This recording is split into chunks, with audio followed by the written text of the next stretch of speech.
we go live.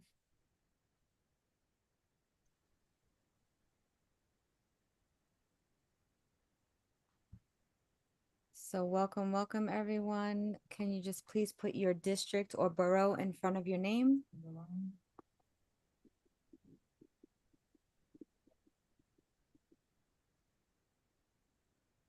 Okay.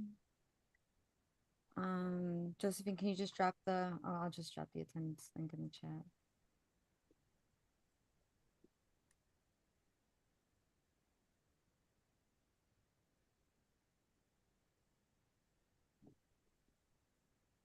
Rachel, I think that the transcript was enabled.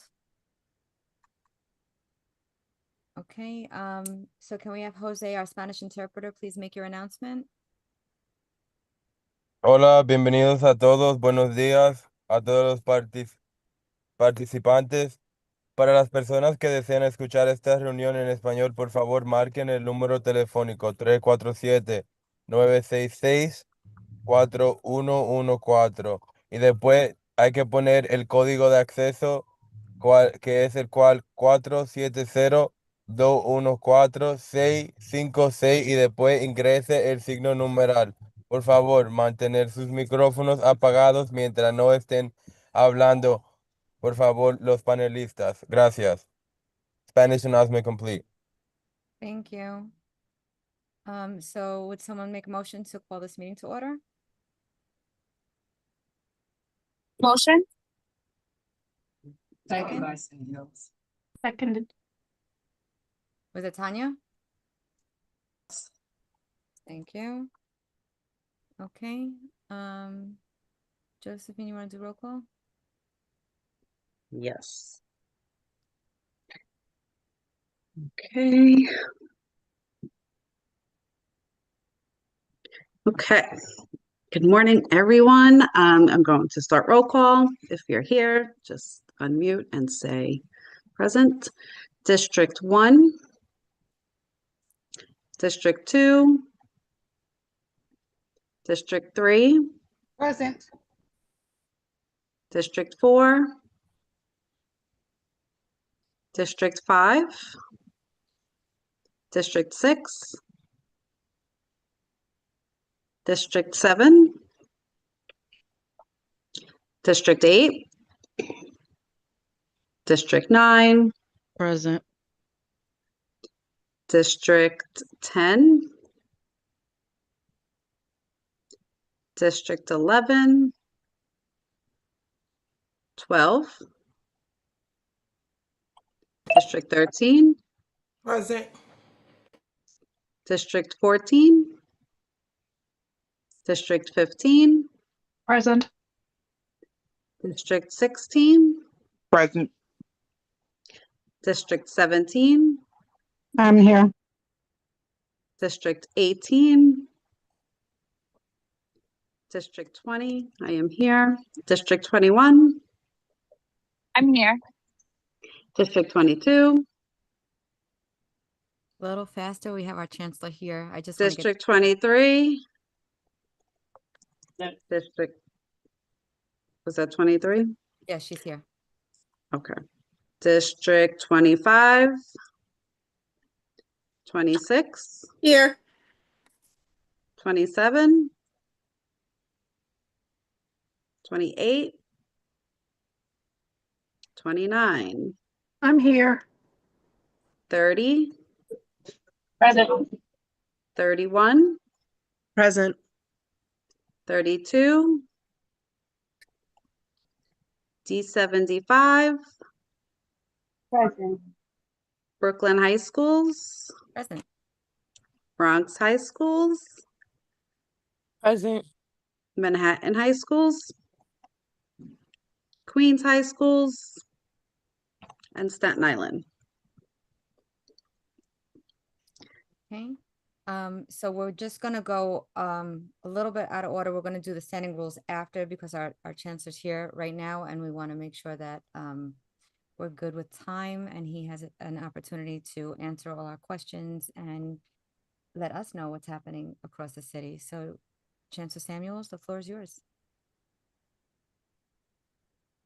Hi, everyone. Good morning, and thank you for taking the time to be on here. And great to see so many faces that are becoming familiar. So I think we have some slides that we can share.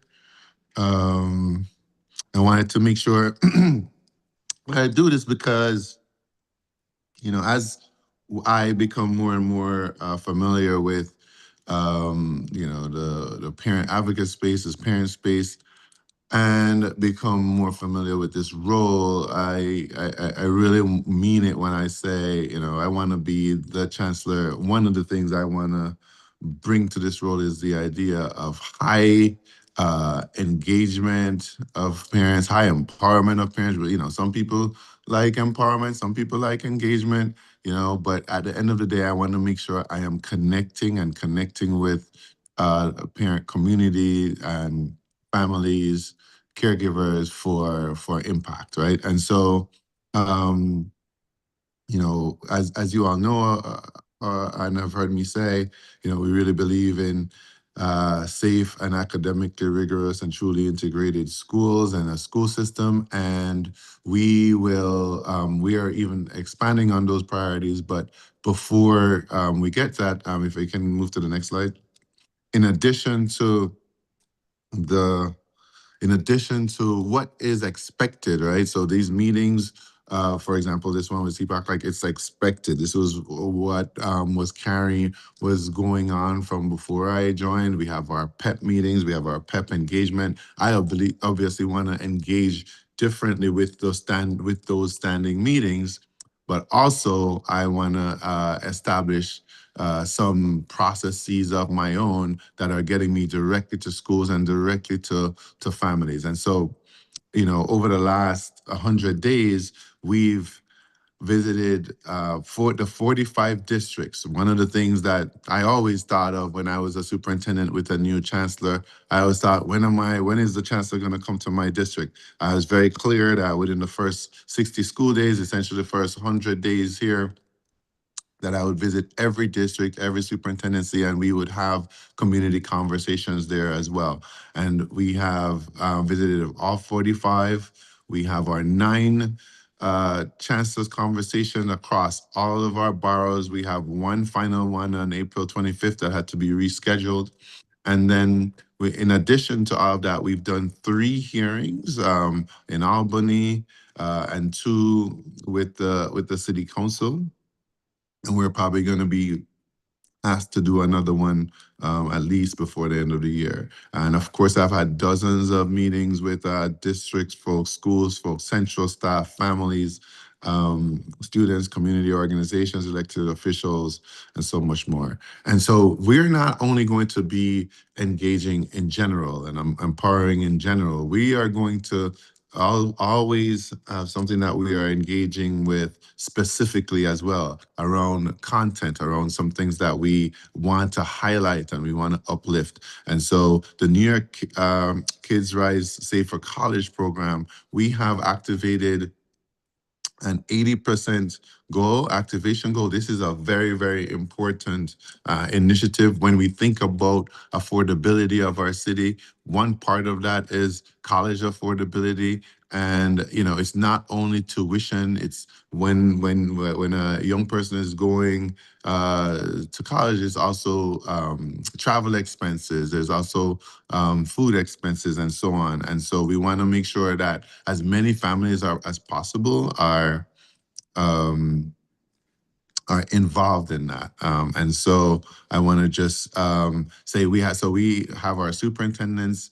I'm going to be doing a video about this. Daniel Junto, the first deputy chancellor, sent something out about this as well, where we are making sure that we double down. We want as many families as possible. We want to get to 80% for the 4th grade, because that's the grade that it kind of started with. And we want to get that grade up to 80% by the end of this year.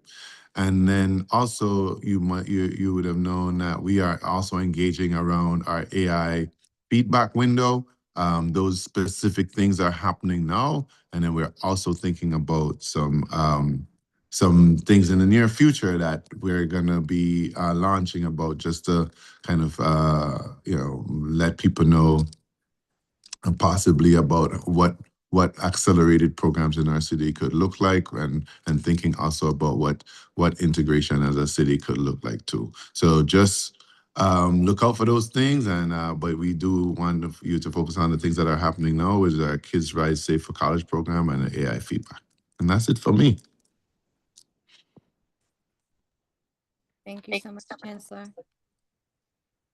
So now we have some questions for you, if you don't mind. Great.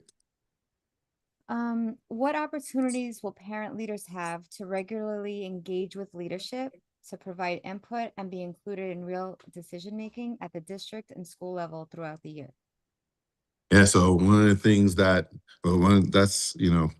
kind of part of what I just presented in this thinking around that. And I think to kind of go a little bit further, I want to, when it's necessary, and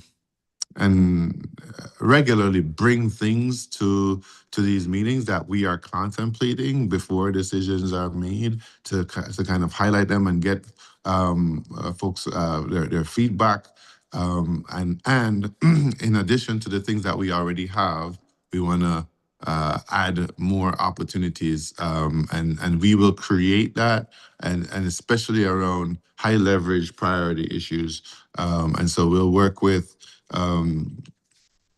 Deputy Chancellor Flavia around making sure that we have opportunities across the city all the time, when it comes to specific topics and when it comes to topics that folks are going to bring up.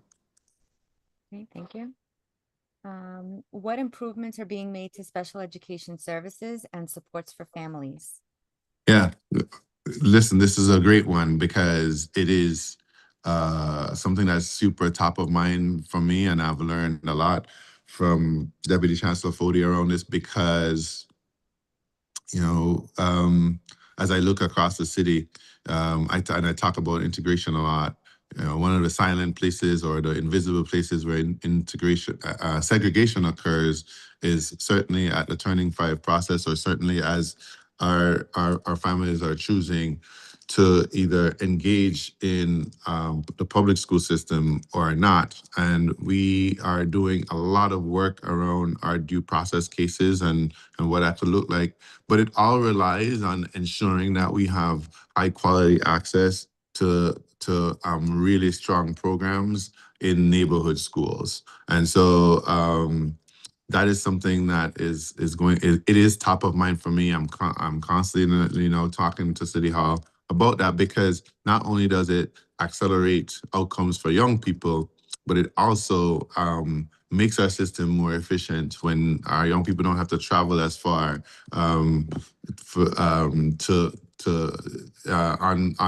buses and so on. So I think that is going to be the heart of the work, and I'm going to turn it over to Dr. Fody to add anything.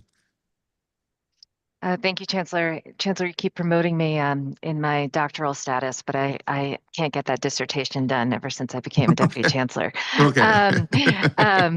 Real-time work here. But Chancellor, I mean, everything you said was spot on, and that's also brings us back to the emphasis around preschool and all the investments that we just made in preschool, Randy, and all. If we get our students early, as you know, and help them start learning how to verbalize, communicate, attend, access academic content, we're going to see a much more integrated and inclusive school system. And we're very much on that path. And I'd just like to add one last thing. I was at the PEP last night when there was some co-locations of District 75 schools in the Bronx, and it is great to see that both the PEP as well as the community is aligned, that we are one community, we are one, we serve all kids, and we will continue to build that momentum and that thinking in our city. So I want to shout out, yes, District 8 in the Bronx, and shout out folks who are really committed to that. Thank you. Okay, thank you. How can schools partner with international organizations to give students exposure to global learning experience? Yeah, I mean, that's an interesting one. I think, we have opportunities here. We have several, every break now. I'm on pins and needles as our kids take trips around the world. They're going to a lot of different places.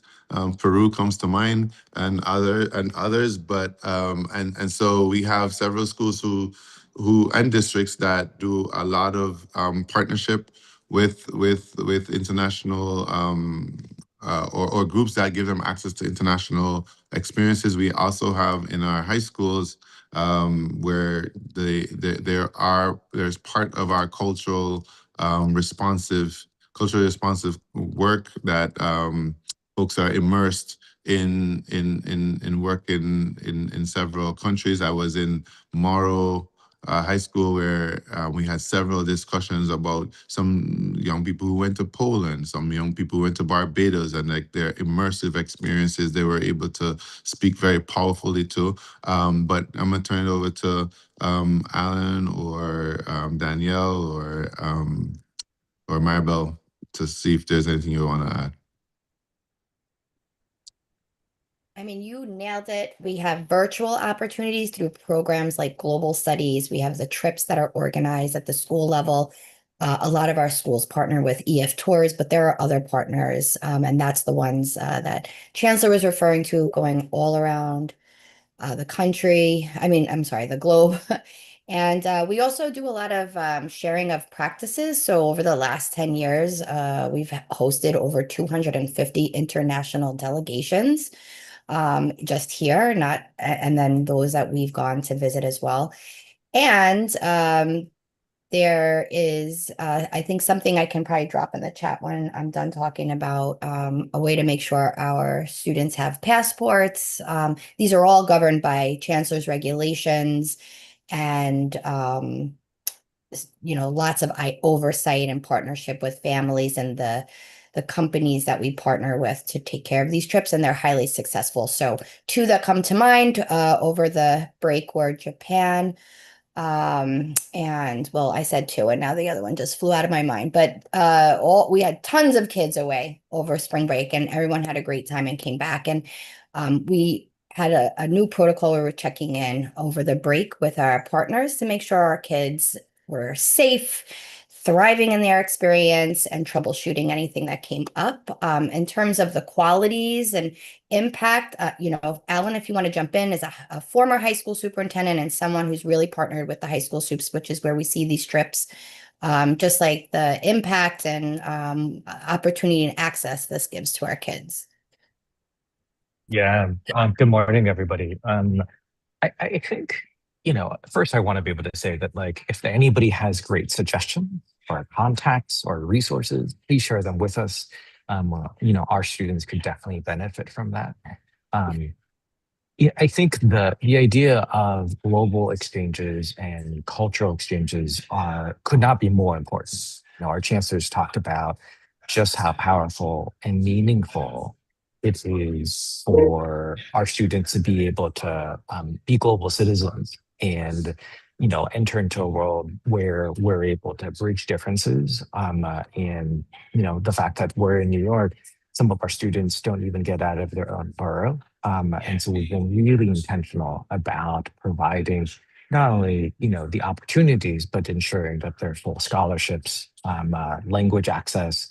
We know of trips, for example, where students are actually learning different languages, going to the new country and actually teaching those students and engaging with other students while they're there as English language instructors, and really building some really robust and profound relationships that they've been able to continue even once they return back to their. Great, and I think I made a mistake. I said I went to Morrow High School. I went to Midwood High School. My fault. Thank you, Randy. No problem. Okay, next question is, what steps are being taken to ensure more students have access to internships, apprenticeships, and real-world career experiences? Yeah, well, I'm just gonna go to hand it back over to First Deputy Chancellor. There's a lot that we're doing here, and it all aligns with where we're going as a state towards the Portrait of a Graduate and New York State Inspires. This is essentially when we get really. And we need to continue to get really good at this and excellent at this, because this is how in the future we will measure our success. So if you can talk a little bit about pathways, Danielle, and as well as Portrait for Graduate, and also Alan. Absolutely. I'll kick us off, but I'm going to turn this over to Alan because this is his passion project too. But this is exactly where our Pathways and Future Ready work lives and thrives. And we we have a great framework, and we're building it out to be an even more impactful, wide-reaching strategy so that every student has access to real-world learning experiences even before they graduate. We actually have a very cool piece of our story where we show the difference between a resume of our students through their learning experiences and work-based experiences while we're with them, and those who are not, and how the experiences and exposure to these opportunities shifts their readiness. We have CTE, early college, career-connected learning models. They have access to internships, work-based learning, industry-aligned coursework. Our new schools that we're opening are highly connected to healthcare, technology, green economy, education. So they're getting both the academic and career readiness. We have tons and are deepening partnerships with employers, unions, and industry leaders. And we're working to make sure that, we're narrowing that story that so many of us have, that it's like, I was lucky to have this experience. I was lucky to have that adult in my life. We're narrowing it from luck to intention. And that's where I'm going to turn it over to Alan to that's sort of the why behind New York Inspires, Portrait of a Graduate. So Alan, take it away. Thank you so much, First Deputy. I think that really is at the heart of this question, right?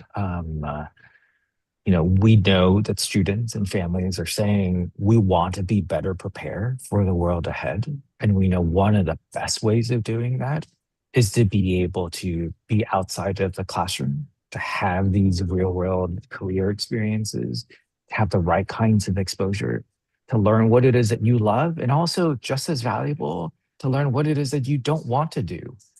Much better to be able to experience that and learn that about yourself before you go too far down the road. And so we're really proud of the work that we've been able to do through Future Ready NYC.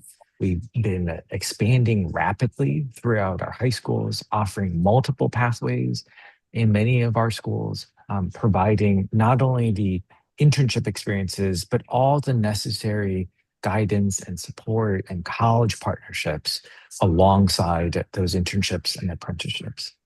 At the frontier of this work is really making sure that those things are linked back to all the other students and all the other experiences the students are having in our schools, that they should not be seen as isolated experiences.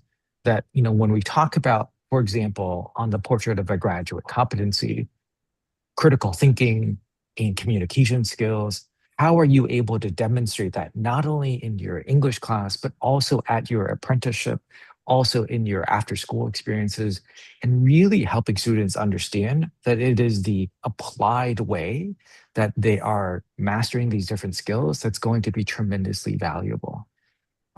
We're also really making sure that when students are engaged in these apprenticeships or internships, that we're able to vastly increase the amount of paid internship experiences and compensating students for their time. This is both during the school year as well as in the summer.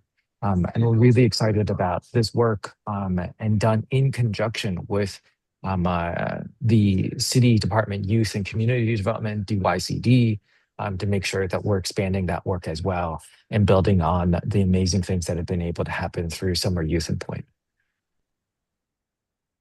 Okay, thank you. So this is similar, but it's directly affecting an age group of kids. So many 14 to 17-year-old students obtain working papers, but have limited access to jobs unless selected for summer youth employment. So can New York City Public Schools expand access and availability to in-school or school-based paid internships, micro-credential programs, or skill-building pathways that allow 14 to 17-year-olds to gain real work experience over the summer and after school before they're eligible for more traditional jobs? You're muted, Chancellor. You're on mute, Chancellor, unless you want me to jump in. Thank you. That is a great opportunity. You got it, Chancellor? Yeah, no. So sorry about that, guys. I was gonna say, you know, it is similar to the question, but specifically around summer, you know, we do have those opportunities, and every year, you know, as somebody who has a 17-year-old, my kids, I think. I talked to Kevin about this. He's going to be a lifeguard this summer for the first time, so that's very cool and interesting. But anyway, so you can go ahead, Danielle or Kevin, if you have anything to add. I mean, Kevin, would you like to jump in? DC Marianne? Yes, good morning, everyone. What I would say is, you know, I could drop in the chat the summer youth employment. I think that is the driver that I would like you to share widely. That is the most robust program opportunity for our kids for summer employment. So I'll put that in the chat. I think if you could message that to the communities that you support and serve, that would be wonderful. I'll do it now. Thank you. I mean, we have kids that have applied. They just, if they don't get accepted, there are no real opportunities other than that. So they have, like, when I turn 14, I'm going to get my working papers and then realize there's no job for them. Randy, I'd like to know the places where the application goes through and there's a sticking point. We're also doing some more work with NYCPS, our custodial workforce. Really fun and exciting work with actually Chris Gardner. He's a really motivational speaker that gets out and tries to connect kids to job and career. So it's exciting. So I'll definitely share that. And any places where you don't feel there's a connection, please share it with me and we'll partner up with DYCD. Thank you. I will. Okay. Yeah, there are some significant opportunities out there for kids during the summertime. So yeah, we just probably need to make the right connection. Alan? Yeah, I mean, I'll also add that we've got things, for example, like Summer Design Institute, where hub schools are really offering like arts portfolio development, credentialing opportunities where you can work across different campuses. Sometimes SYEP works on the actual school campus so that, you know, for students who are not as comfortable traveling or going on to a different agency. We also have a program called Career Connect NYC that provides a real customized summer work experience for the students that might not otherwise meet the traditional SYEP eligibility requirements. And I think this kind of Career Connect work really is a lead up to ensuring that the students have the right scaffolds and supports to be able to be ready and make sure that we're overcoming any challenges getting into SYEP. Okay. Thank you for that. Everybody wants to know, when will the school calendar be released? Inquiring minds know. All right. So I would say very, very soon. Very, very soon. You're not gonna have to wait too much longer. Okay. And will that be a 1 year, a 2 Yes. year? Yes. Okay. 1 year calendar. We'll try to get to something longer maybe next year, but right now we have a 1 year calendar, and you know, I feel strongly, feel confident saying by the end of next week, the next year will be out. Oh, that's definitely a good answer. All right. All right. I like to give those. So since I might have to quit while I'm ahead though, because I have to run to another call. Sorry. I think I'm sure some of my team can stay on, but always good to see you guys. And I am gonna be that guy that's always out there, and my team's gonna be always out there engaging. So thank you all for being here and your time. But I have to hop. Thank you, Chancellor. Have a great day. You too. Okay, Josephine, you want to go back to the slides? And we're going to go back to the standing procedures. Priscilla. 6. Thank you so much, and good morning, everyone. I'm just going to go over the meeting norms. Do wait to be recognized before speaking. Be here. Be respectful, courteous, and professional. Disagree amicably. Remember, others would like to speak, so be mindful of the time and keep your responses to 2 minutes or less. Don't unmute yourself to say you have your hands up. Don't have side conversations in the chat. Don't be disrespectful. Do not ask follow-up questions after your question has been answered. Use the chat to ask follow-up questions. Infractions will result in warning on the first infraction, except in some cases, or you'll be muted for the rest of the meeting or removed from the meeting. Thank you. Thank you, Priscilla. Okay, so we have our Chancellor here.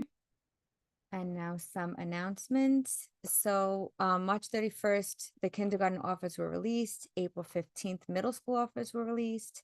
The deadline was extended for the school survey. So please, this is how they know what parents and students think of what's happening in school. So please make sure that you fill that out. Next week, the 19th to the 25th, is National Public School Volunteer Appreciation Week. So I would like to thank all of our parent leaders who volunteer their time and their efforts to make their school communities the best they can be.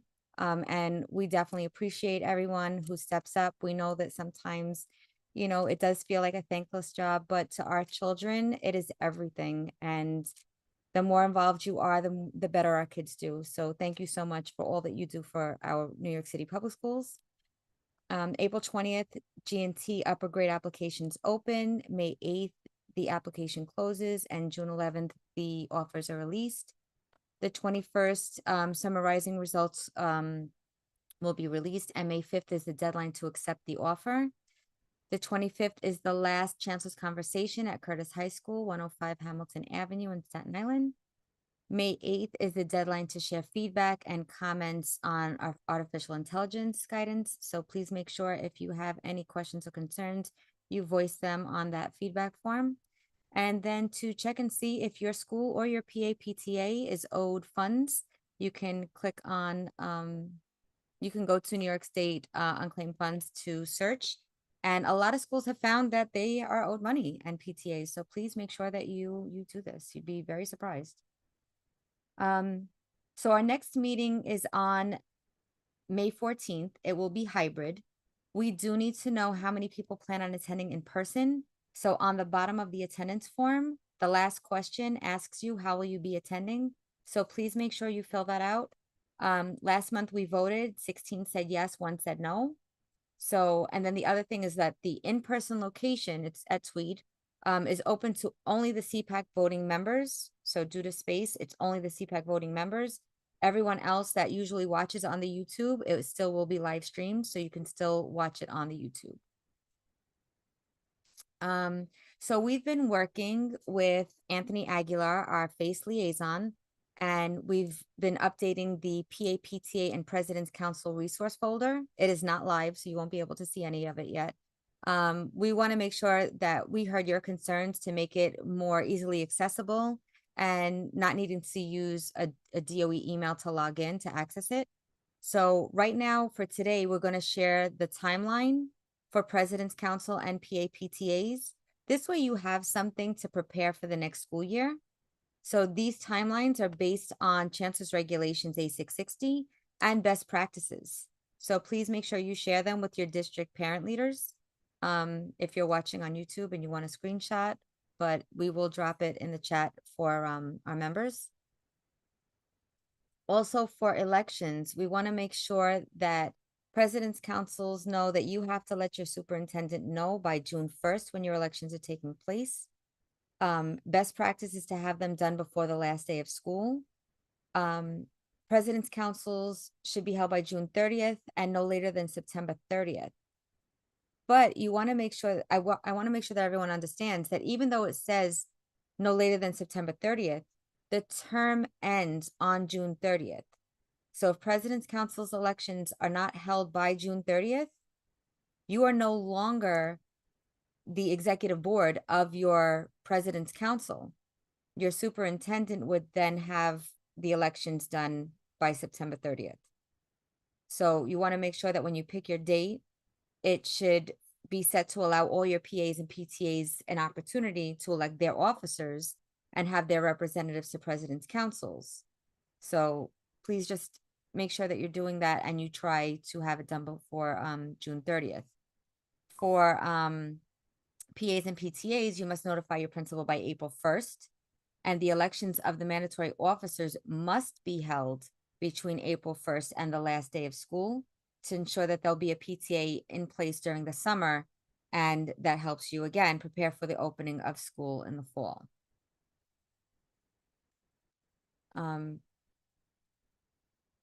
Shirley, can you drop the timelines in the chat, please? So the CPAC high school subcommittee, the high school, committee summary was emailed to all the voting members. These are the dates for the upcoming meetings. If you'd like to join, I'm sorry, the Spanish interpreter has his hand raised. Hi, I'm sorry, my partner's call got disconnected. Can you please put her back in? But I've been interpreting the whole time. No worries. Okay, they're not in the waiting room. I'll tell her to check on it. Oh, she just texted in. Oh, so she's here. Okay. She's not on the Teams line. Tell her to sign in on the Teams line and I'll add her in. I think she's in the waiting area in the Teams line. I don't see her. Okay, no worries. I'll tell her to fix it. No problem. Just look out for it. Thank you. We will.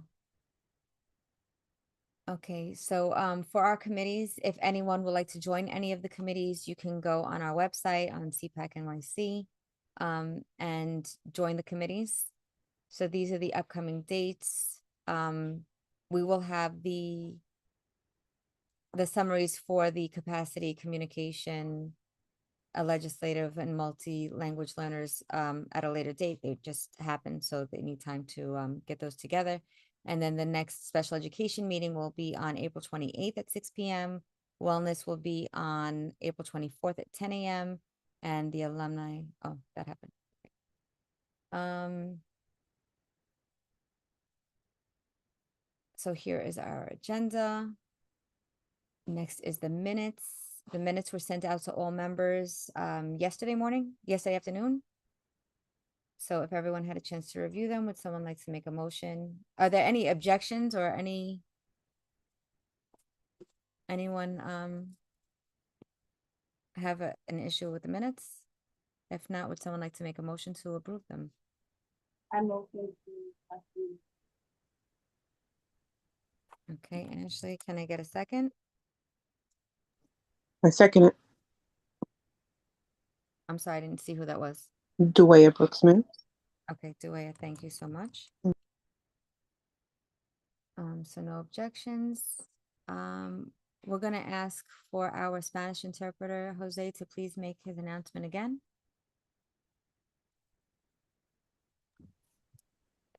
Hola a todas las personas que están aquí escuchando. Todos que quieran escuchar esta presentación en español, buenos días. Si la desean escuchar en español, por favor, marquen el número de teléfono 347-966-4114 y luego ingrese el código de acceso 470-214-656 y después siguiente el signo numeral. Por favor, mantengan sus micrófonos apagados mientras no estén comunicándose. Gracias. Vamos a poner esta información nuevamente en el chat. Spanish announcement complete. Okay, thank you. Rachel. Okay, we will definitely look into that and make the correction. Okay, and next we have our FACE updates. We have Dr. Annmary Lopez, Chief of Family, Community, and Student Empowerment.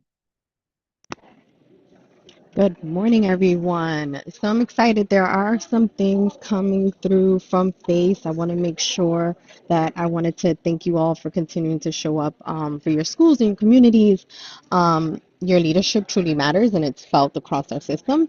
Everything I'm sharing today is grounded in one goal, making sure our families feel supported, informed, and connected.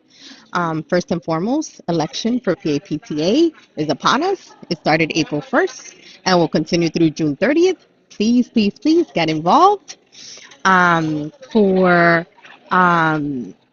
We are currently across multiple districts this month.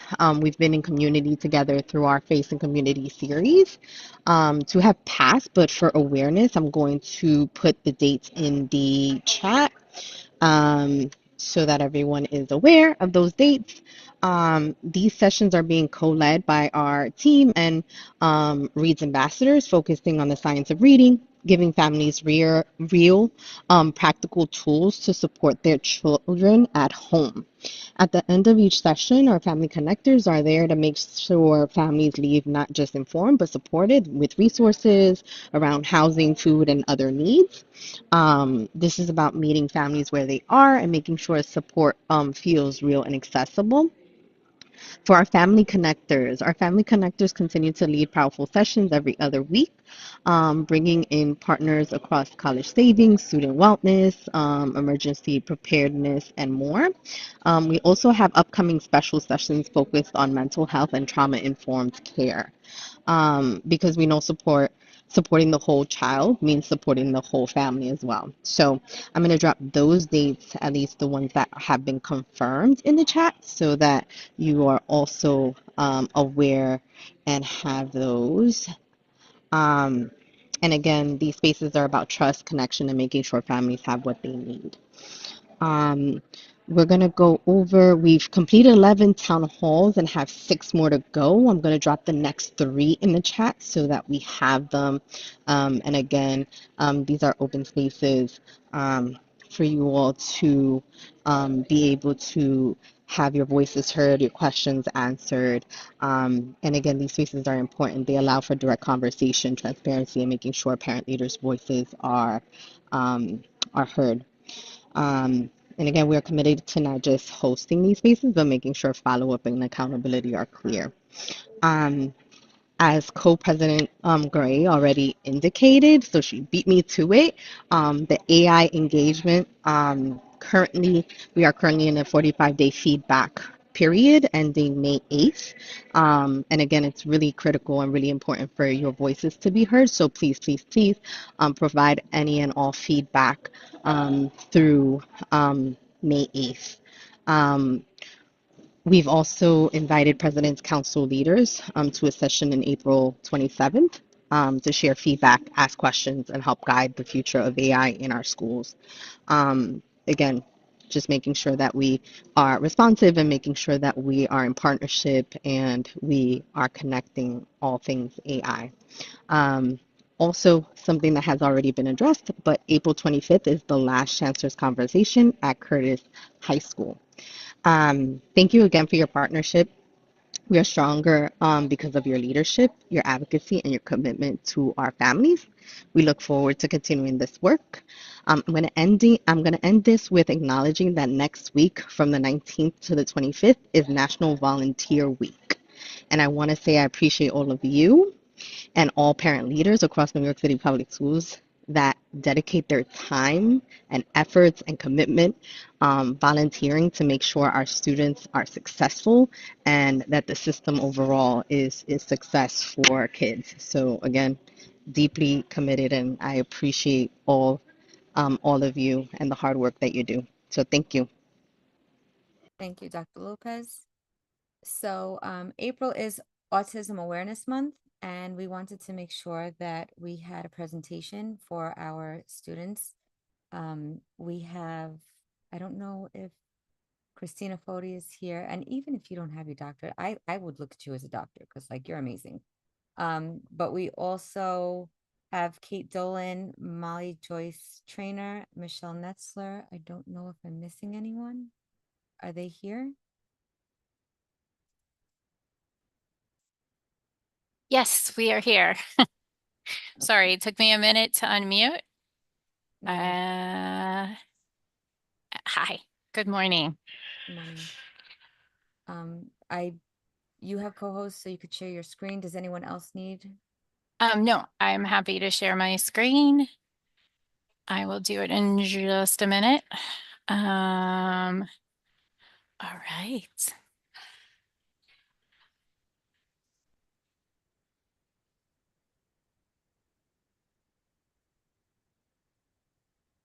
Let me see if I can get slideshow. Here we go. From the beginning. Are you seeing full screen? No. You're not seeing it. See anything? Okay. Let me try it again. Are you seeing it now? Yes. Now we have it. Okay, beautiful. So, Kate should be joining us in just a minute, if she's not here yet. I am Michelle Netzler. I am the Senior Executive Director of Specialized Programs and Instruction. And Kate Dolan Cheney will be joining me. She is the Director of Citywide Autism Programs. Unfortunately, or fortunately, Molly Joyce Trainor was not able to join us today. She's actually at one of our New York City Public School autism programs supporting there. So we're really excited to be able to join you today during Autism Acceptance Month and to talk about neurodiversity in our public schools and in our communities, and how we honor the uniqueness of all of our students. Kate and I have the privilege of working in New York City Public Schools autism programs, and some of you are, probably all of you at this point, are familiar with Nest Horizon and AIMS programs. And we provide training across the system on this topic. And today we're going to give you a little bit of information that we usually start our journey with schools, talking about what is autism and building our movement from awareness to acceptance, because we've really moved beyond thinking about everybody knowing what autism is to how do we accept. Hopefully, I'm able to move to the next slide with some ease here. There we go. All right. What is awareness to acceptance? I think this is a powerful statement, right? I know what autism is. Acceptance says you belong here exactly as you are. We think that this is central to learning, to achievement for our students, is that feeling you're part of the community and you belong to the school community is a way that we engage families and have students come as they are, and we support them how they show up. And our role as educators is to help develop that. And that is what we're working towards and honoring this month. So, what is awareness versus acceptance? I think it's tricky, and you'll see folks use it interchangeably. They're both good. We want to bring out awareness and acceptance, but we also want to think about movement to acceptance really shifts our focus on how we're supporting autistic learners. So awareness is knowing autism exists and understanding it, right? Emphasizing, identifying, and recognizing the characteristics or traits. Often, when we're thinking about awareness, we do talk about deficits or challenge, what people can't do. And awareness also was linked to compliance behavior interventions or fixing behaviors. And we don't want to unintentionally reinforce stigma by using awareness. We want to stop labels, right? So things that we can think about that we see, They have autism, so they can't. We need to manage these behaviors because this student is different.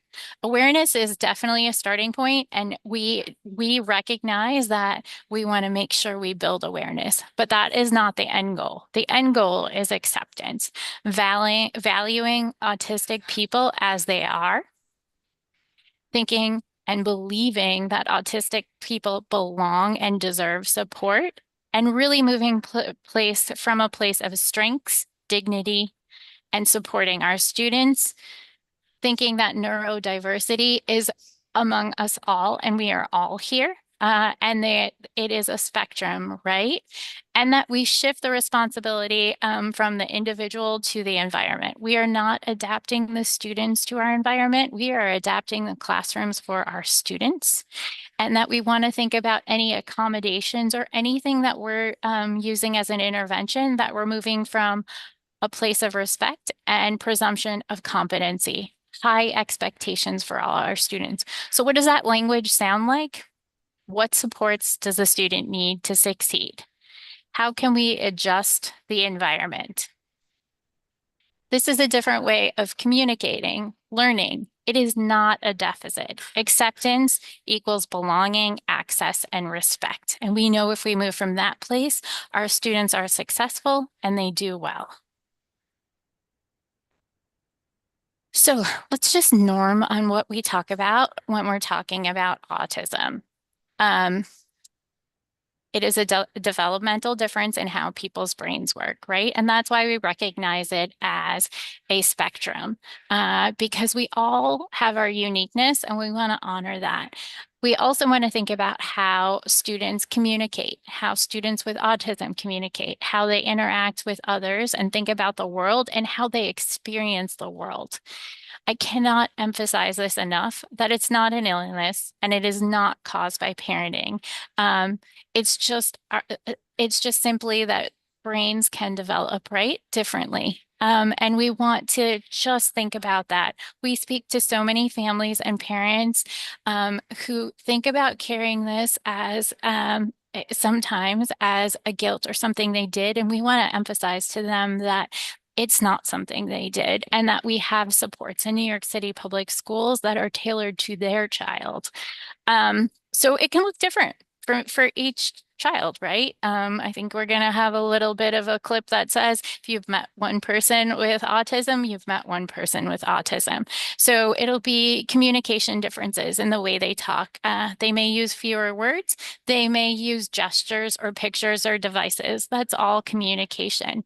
We know that students often with autism struggle with social skills or navigating and understanding the social world and the unspoken rules. There are so many unspoken rules that we all have to learn, and not always are they clear. And we have students who really prefer routines and work really well when there are structures and things that are predictable for them. And honestly, that benefits many of our students, not just students with autism. We have students who are very interested in certain topics, passionate interests, and they are experts in that area. And thinking about how that fulfills them and using that to build on their education is really important. Thinking about the sensory needs of students, and when we talk a lot about what our classrooms look like and how we can adapt them to support students, this is one of the areas: the sounds, lights, textures, touch. Many of our students, some of our students are very verbal, and they can talk early and they do well in school, but they still have autism because navigating that social world and emotionally, they need additional support. So what autism is not? It's not a behavior problem. And we talk about behaviors related to autism, yes, but we also know all of us have behaviors. All students have behavior. Behavior is a form of communication, and we want to look at it as something that is the behavior is communicating to us. It is not a result of bad parenting. It is not something the child will grow out of. We can think about how to emphasize a student's strengths and help them build skills to honor the integrity of where they want to go and what their goals are, but we're not looking to change them, right? And it isn't the same for every child.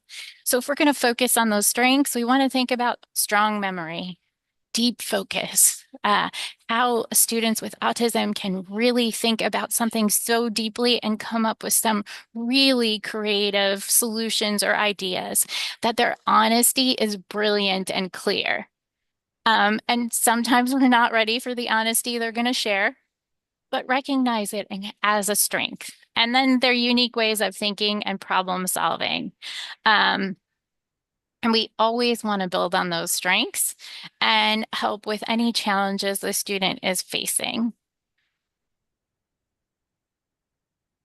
So, history of autism identification. At this point, I want to talk about all of us know somebody with autism. It could be somebody in your community. It could be your neighbor. It could be your children, your child, your brother, your sister.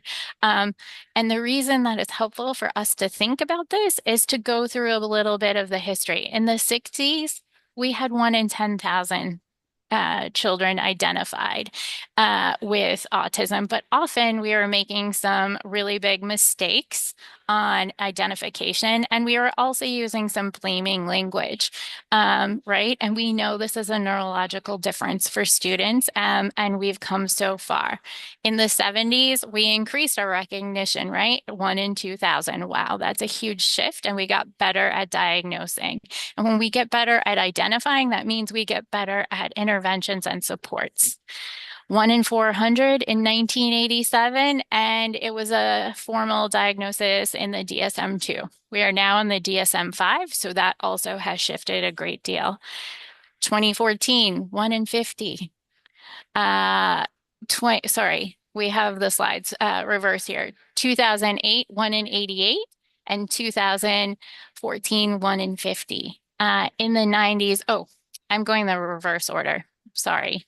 In 1990s, we had 1 in 150, right? Then we went to 1 in 88. And that's where we see the DSM-4. And that's where we saw Asperger's and identified autism as a spectrum concept. 1 in 50 in 2014. Screening got better, awareness got better.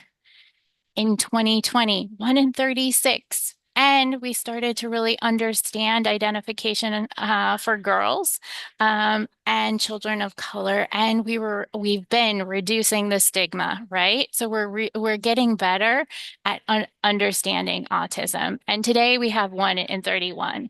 And that is why I know that all of us know somebody who has been diagnosed or identified with autism. It's better recognition, it's better understanding, and it's better access to testing. And we're having conversations like this that are so important to creating that acceptance and belonging. And if you take away one thing today, only one thing, is that language matters. How we talk about students with autism and our children with autism, it's so important for us to think about how we do this, right? Strengths-based language. We emphasize this over and over and over again. Thinking about creativity, how observant some of our students are, their very strong memories, and their ability to recall things, right? It's superior often. Integrity, their honesty, their commitment to fairness and justice is amazing. We meet students all the time. The resilience that they persevere in obstacles. Again, expertise in their passionate areas, and focus, ability to sustain deeply focused attention. And we want to focus in on those strengths. We also want to think about how we're thinking about this, right? All the time, and how we speak about students with autism. An independent thinker, not interested in peers. We don't want to say that. We want to think about their independence and how they're moving through the world, driven by their own interests. We want to think about how they're deeply focused, passionate, curious. I'm hoping that the language we've been using since the beginning of this presentation is demonstrating that. We do hear people say they're off in their own world or they don't have interest in others. And sometimes they are very focused on their interests, and we want to think about that. Low functioning, we will hear that sometimes. It doesn't tell me anything about what the student can do or how I can support them. So thinking about early learner skills, demonstrating those early learner skills. How do they show engagement? And we can always talk about what the student or the child is developing, right? We can focus on the things that are moving us forward. And this is probably one, if you spend time with children or individuals who have autism, rigid. Rigid is something we hear very often. Prefers consistency or predictability and benefits from structure. See how we flip that? Many students prefer to know what the routine is and the consistency. So just flipping the language is really important. So I'm going to turn it over to my colleague, Kate, who is here now. Kate, if you want to say hi. Hi, everybody. I'm really sorry. I had trouble logging into Zoom. I'm Kate Dolan Cheney, and I am the Director of Citywide Autism Programs. I work with Michelle in the Dial office. And again, it's such a privilege to be here today during Autism Acceptance Month so that we can talk about how we support in New York City Public Schools, how we support and talk about students. Again, I think the piece that we look at, and just to piggyback off of what Michelle's saying, is like our language matters. And there's been an evolution of language throughout the years. I've been a speech language pathologist for 30 years. Things that I learned in graduate school or in college are things that we don't talk about anymore. And recognizing that we are all works in progress and understanding that we need to be reflective and accept feedback. And some of the things and terms that we're using sometimes has a very stigmatizing impact that we might not be aware of. And again, we're thinking about how we can think about language and how that impact reflects mindset. So again, we're going to look at the left side here and where we're pathologizing what autism is. Autism spectrum disorder. The disorder. We in the autism programs under the Dial leadership, we have changed to the autism programs because we're taking the D out of disorder. It's a difference. So we want to recognize that that language is really important. We're going to talk a little bit about this at the end of the presentation, but using person first language, a person with autism. Those are things that can sometimes be really difficult for folks who are on the spectrum to really think about. Autism symptoms and impairments. Again, these are all things, this language portion in New York City Public Schools, where we're looking to really think about what this can do. And all of these terms lead to lower expectations in many impacts, and also think about emphasizing what's wrong with a person instead of what supports they need. Again, we want to think about this neurodiversity affirming language. Autism, autistic. We talk about using identity first language. Again, these are things that can be really impactful in our messaging. We as educators talk to families, talk to children, talk about children while we're in school, like thinking about how they're perceiving this awareness from the people working with them. Again, we're looking at just the shift in this language and how impactful it can be. We're thinking about the experiences and like that people who have autism instead of the symptoms that they are representing or they might have. And again, that replacing that severity label, we look at that when we're using high and low functioning. We're taking away all things. We're taking away the presumption of competency and skills that students who would be classified as low functioning in that language model. But we're also, when somebody's high functioning, if somebody's characterizing like that, we're taking away all things that they might be struggling with, because we all, as people in the universe, have things that we are good at and things that we might need to have some support around. We think about that interdependence. It's really important to think about this. So in Dial, in New York City Public Schools, the way we're talking about autism is really important and is changing and will always constantly changing so that we can make sure that we're giving the best outcomes for our students. Next slide. Yes. So again, we're going to talk about ableism. And, ableism is when we assume, like when people assume that it's normal, that there's one way to be normal or right way to think, to learn, to move, to communicate. And then we treat people with disabilities as less capable, less valuable, and needing to be fixed because they're different. So again, like thinking of that reflective mindset. As somebody who was trained many, many, many years ago, I often need to be reflective of the language that I'm using and be precise with my words. Again, there's no intent if I make a mistake. I would like to just be aware of it and be thoughtful. Again, I think this is like one of the biggest tests. Would I use this language if I was in a conversation with an autistic person? I think that we can use this with all children with disabilities and all children. Thinking about, would I say this to the person? In many instances, no. Again, those are things that we look at. Does my language suggest that autistic people are inherently inferior to non-autistic people, or assert that they lack something fundamental to being human? Again, this is not something that we would look at. We want to make sure that we are seeing autistic people for who they are. Again, taking away some of those misconceptions that they're purposefully doing things. I say this to families all the time. Their behavior is their communication. They have communication differences. No child with autism goes home at night to plot how to have a terrible day the next day. This is just not who autistic people are. We want to make sure that we are coming from that mindset, coming from that area of like support and awareness and acceptance. Again, not using that medicalized labels on autism, like thinking about that they are severe or they have level 2 autism. We want to understand what autism is so that we can help to support it. Again, knowing the common characteristics, very helpful. Knowing that each person with autism is going to have a different area of strength, an area of special interest, and areas of where they're going to need support. Again, coming in and describing what they could benefit from as opposed to what they are doing and what their outcomes are when we see it in the moment.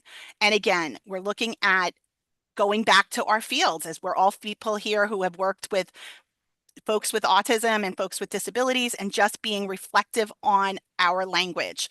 Again, I say this to families all the time. I am a work in progress.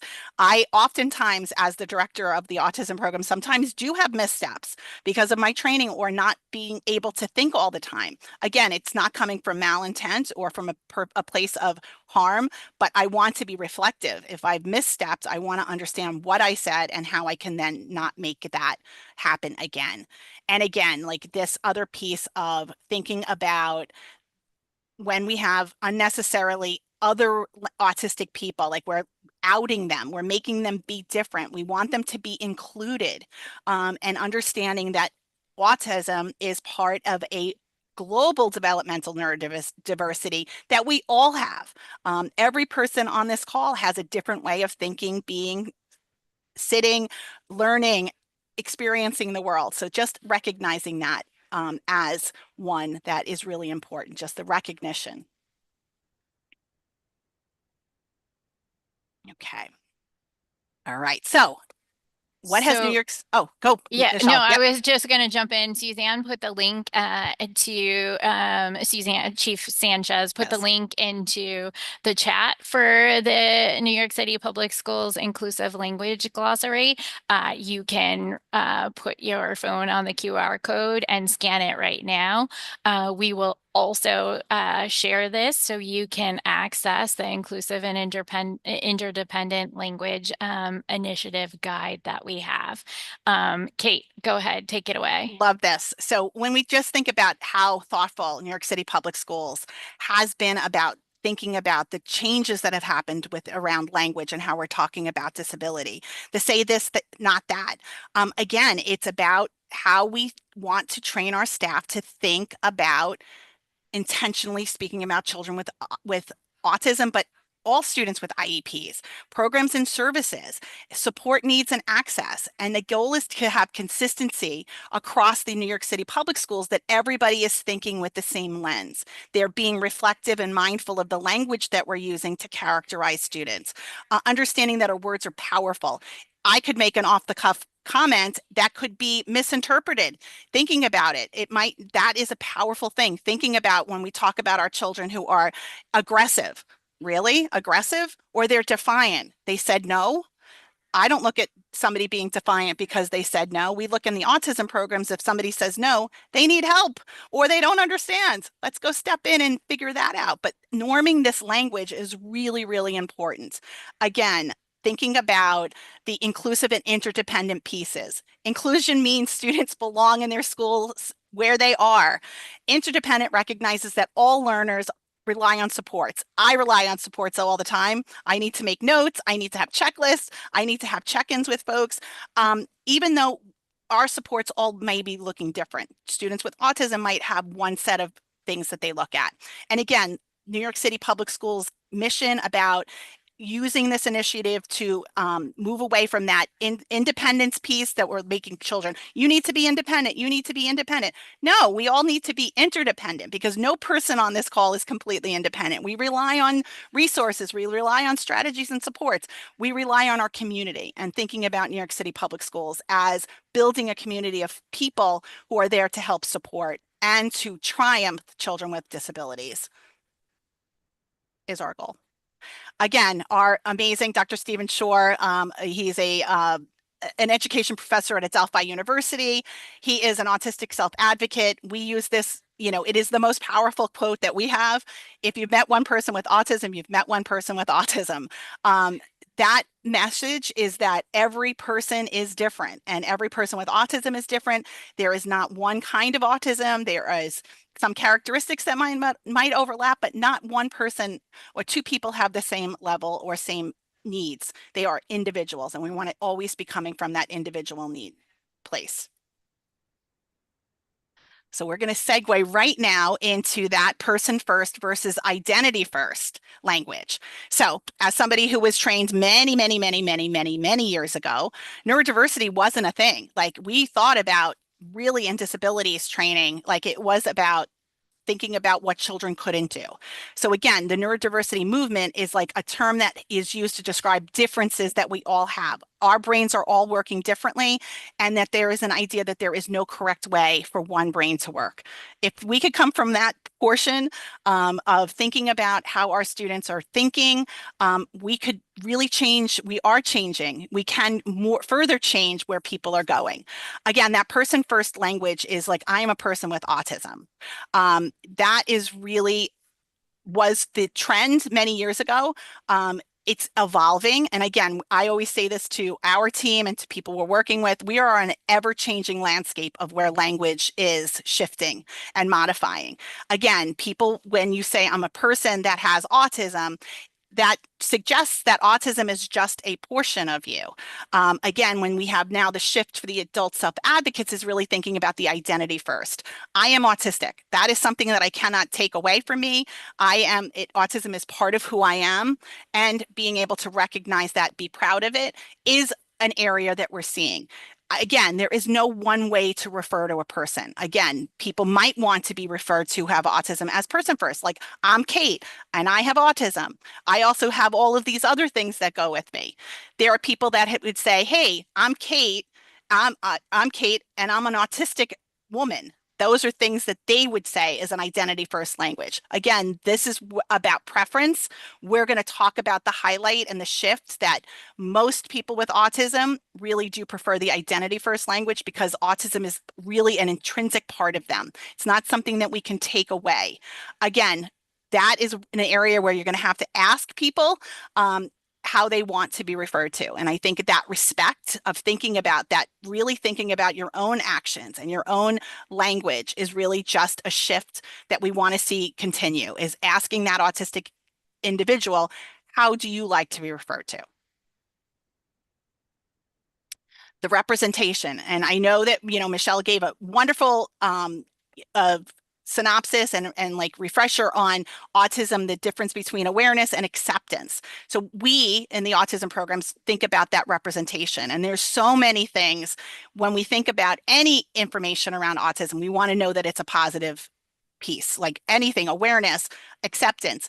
some of the representation pieces, and specifically the puzzle piece, has been one that's been more controversial in the years that I've been working in the fields of supporting students with autism.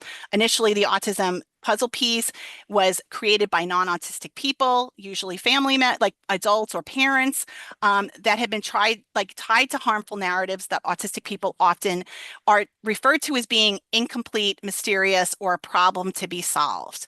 So that is how the autistic self-advocates look at the puzzle piece as a representation model. Again, it's something that we look at. We just want to point this out.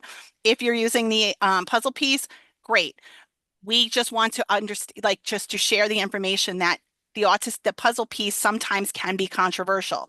Again, the puzzle piece comes out of organizations that looked that their primary mission was about curing and fixing autism rather than accepting and supporting students and autistic individuals as they are.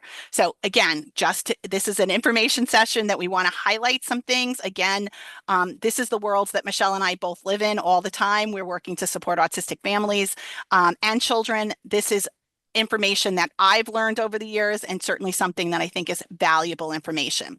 So the representation that we're often seeing now is really the infinity loop. The symbol represents the infinite diversity of possibilities within the neurodivergent community. Having it be the rainbow one is really about then bringing all of those folks into that. Again, we're thinking about that, how do we affirm and use that language to promote inclusivity, strength-based perspective, and that self-advocates presenting this representation for the rest of us to then accept and change. And then our understanding of what this symbol means is important to the self-advocate, for the adult self-advocates, so that we can really feel that they are being accepted. And again, we think about the three main takeaways for today is really about being a lifelong learner.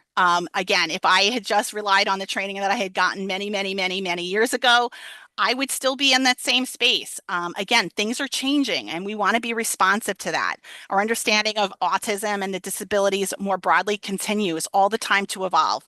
When we know more, we do different things, and that's good. That's about things are developing as we're learning. So language and symbols and practices that were once common are no longer reflective of what autistic people are telling us. And growth requires us to stay in change when the challenge is long-held habits. So again, thinking about those things that change is really important. Again, there is no single right way to talk about things. Just ask. That responds to people who have autism, asking them, what's your preference? What's the most respectful way for me to talk about you as a person or to reflect your identity? I think that's a really important shift. Again, it's just going to build trust. You're going to build connections, and you're going to be respectful of neurodiversity or neurodiverse individuals. And again, the keep learning and keep growing, that is just, lifelong learners. We are all here to know more things. And again, this is about supporting and celebrating Autism Acceptance Month, and really to build our collective understanding on how best to support our autistic children and families.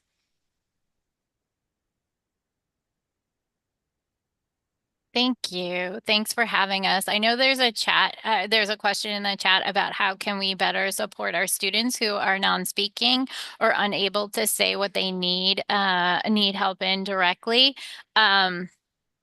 So I do think that we do training on that, and it's a couple hours. And I just want to say that we think about how to use the communication that you're using, gestures, pointing to things, picture exchange, augmentative communication devices, assistive tech. If we are always thinking about how to build opportunities for students to build communication, and functional communication, meaning what can they ask for to express their needs. And that's something that we do across the system, and it's really unique to each child. And I think that's the easiest way to answer this question without having specific student information. But Kate, do you want to add anything around what I said? Yeah, I think you had an amazing answer. I think one of the thing too is look at the school team in general, like look at that speech language pathologist, look at that occupational therapist. The related service providers are often experts on how to support communication. Also thinking about our children who are non-speaking, do they need an augmentative communication or an AT eval? Those are things that I think bringing that collective team together is really, really helpful, especially in the early stages when you have a child who's non-speaking. We need to figure out a functional communication system for them. And it's really valuable and thank you for asking that question. It's one that we get a lot. And knowing that within your school buildings and in your school teams, there are experts on how to support that. All right. Thank you so much for having us. Thank you. Thank you, everybody. Okay, I don't see Anthony Carrion here yet. I also, while we have our wonderful people from Dial here, just make an announcement. I'm going to do a Brooklyn plug. I'm sorry, because all you guys from the Bronx are always like highlighting all your wonderful things. So I'm going to highlight Brooklyn. Our Brooklyn Borough President Antonio Reynoso presented a check for over $9 million to fund sensory rooms in District 75 schools in Brooklyn. So that was absolutely amazing. I saw that, you know, Deputy Chancellor Christina Foti was there. That's an amazing accomplishment for our kids, for what they're going to be able to have and how much it's going to help them, you know, and it's supposed to be open to, I believe after school as well. I see Suzanne nodding. I see Michelle nodding. Yes, yes.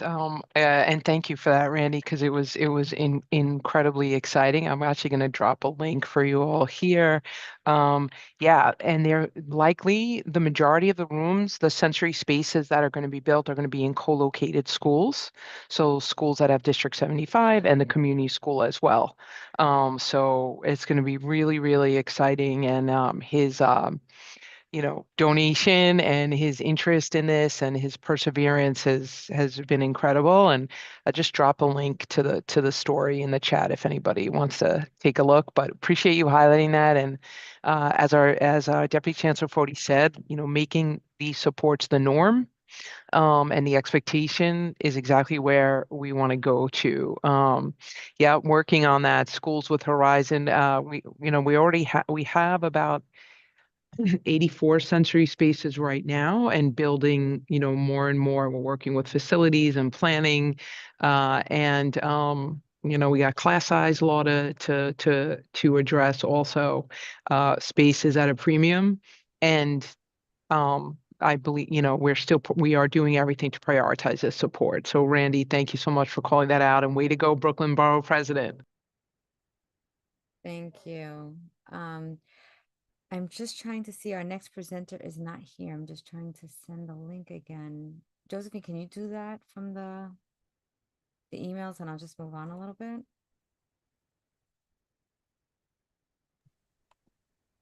Yes. Thank you. Yes, Rima, do you have a way to contact him? Okay, thank you. I text Paulette. So I just want to acknowledge what Rima wrote in the chat, that Paulette Healy and all the work that she supported in D75 also led to that work in Brooklyn, which is the best borough in the city. I'm sorry for you guys who aren't Brooklyn, but we're also the biggest. Girl, stop it. I have to, because I was always like getting this Bronx thing that kept coming at me. So I have to also highlight how good Brooklyn is. Like we're the best. And apparently our borough president, $9 million, I hope that the other borough presidents, see that and follow, because that would be great for all of our children across the city. Okay. So in the meantime, we talked about elections. We talked about, Anthony, you had wanted to add something. Go ahead, Anthony. Morning, everybody. I just want to do a plug. A lot of people have been speaking about elections, but haven't been telling you what does that entail for the moment, right? So as of April 1st, you should have notified your principal of your election date, time, location, if it's hybrid, link, things of that nature, right? Also, at the same time, some schools do it a little bit earlier, but you should start creating your nomination committees.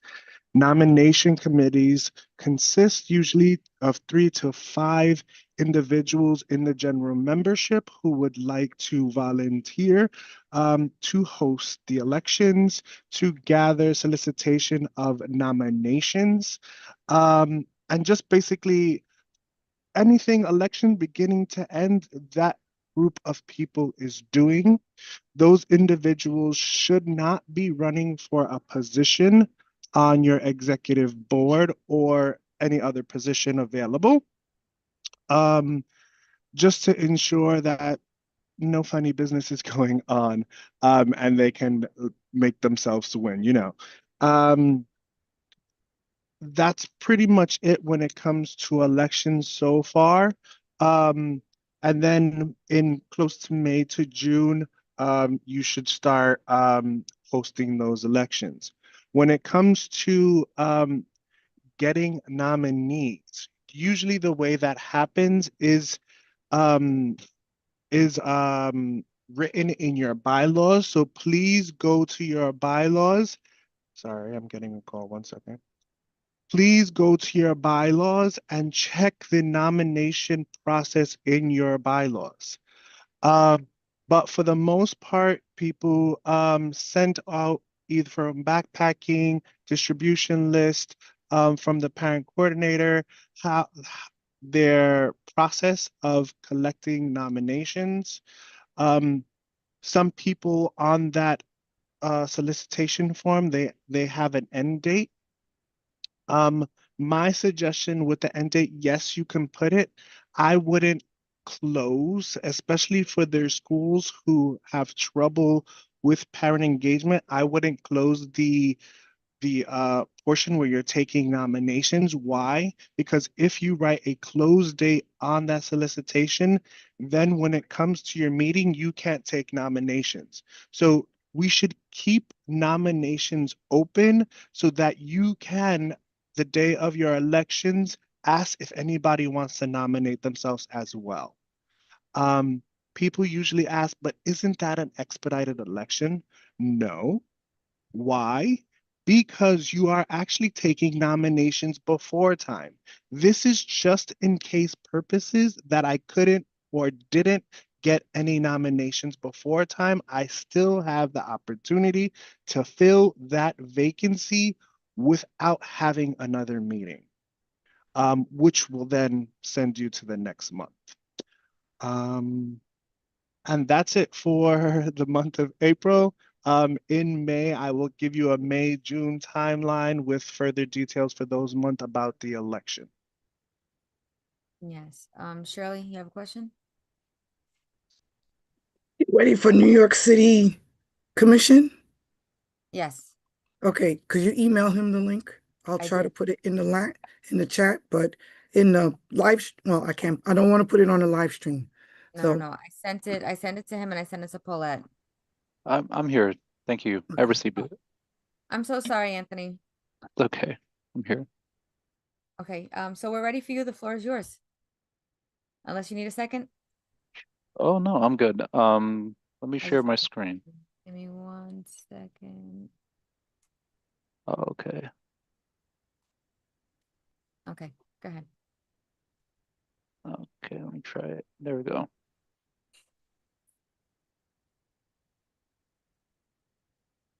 Okay, well, first off, good morning, everybody. Thank you again for giving me some of your time this morning. My name is Anthony Carrion. I'm from the New York City Civic Engagement Commission. And today I just want to take a few minutes of your time to speak about the upcoming vote phase for the People's Money. So some of you may already be familiar with the People's Money, but for those of you who are not, it's a process we like to call participatory budgeting, which basically means that any New Yorker over the age of who's 11 or older, so a 6th grader or above, can decide how to spend $4 million of the city budget. So this process happens every single year, and we want to get as many youth voices involved in this program. So just a quick overview, it involves 4 phases. So in the fall, around October, November, we collect ideas from the public. Any person could submit ideas, so kids, adults, any New Yorker. And in the wintertime, January, February, we have borough assemblies that then take all these ideas and create a ballot. And then in starting May 6th through June 21st, we'll have voting. So people will vote in their boroughs for projects they want to see get funded. And then in phase 4, which is next year, starting, beginning in October of 2026, we start implementing the winning projects. So just to give you an idea, so we have a 6-week vote period starting May 6th through June 21st. And these are some of the projects that get funded through the people's money. I'm going to cover just really quickly a video from the Bronx just to give you an idea of the types of projects that we're talking about here. So these are projects that were implemented in the Bronx in 2025.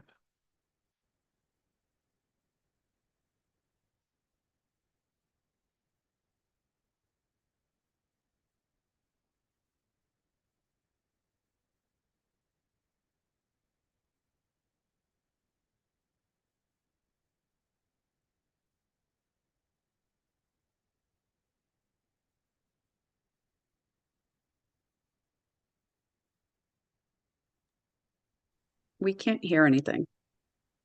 Oh, let me, maybe, sorry. Advanced, when you share the screen on like the top middle or top right, it'll say advanced settings. Go to advanced settings and click share audio and then go back to share the screen. Gotcha, yeah. There we go. I just checked that little share sound button. Okay. Okay. Apologies about that. Let's try it one more time. Okay. Increase the volume. The What's in Your Borough series spotlights inspiring community-led projects, each funded by NYC's People's Money, to show how New Yorkers are transforming their neighborhoods with real local solutions. Let's look at what's happening in the Bronx. This project is basically trying to break the negative trend that has often been associated with the Bronx in regards to education and poverty, and trying to make sure that the youth are actually able to have a future that they can be proud of, whether it's vocational, employment. This is what we're trying to support and trying to do with our initiative. We've been involved with the Tree Coalition and participatory budgeting at the city level for the past few years. Apply and be a funded site to go out into the community and to run workshops with community members. For me, helping students go through their college process, especially in this area of the Bronx, a lot of them are disserviced in a way because they are told that they're not going to do well, and a lot of them are slated to not graduate. So it is challenging but also very rewarding when I see them get to this point and they are graduating and they are going away and they feel like they just can do it all.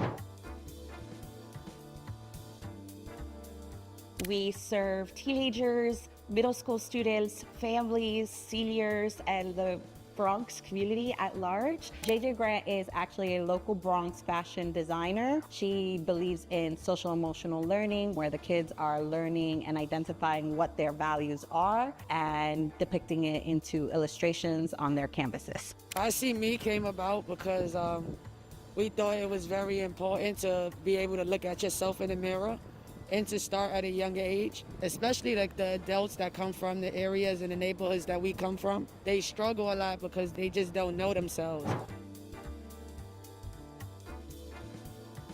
This is Kips Bay Boys and Girls Club located at Capitol Hill. We're promoting a program right now called Artistic Unbound, but it's also being sponsored by CDC. As long as our doors is open, kids know they can come here, and they can pursue any activity that they like, and that is gonna diminish them being in the street or getting into any type of violence. We're trying to get them to feel closer within us as a community and as a whole, getting them to have fun and just feel safe and have fun as kids.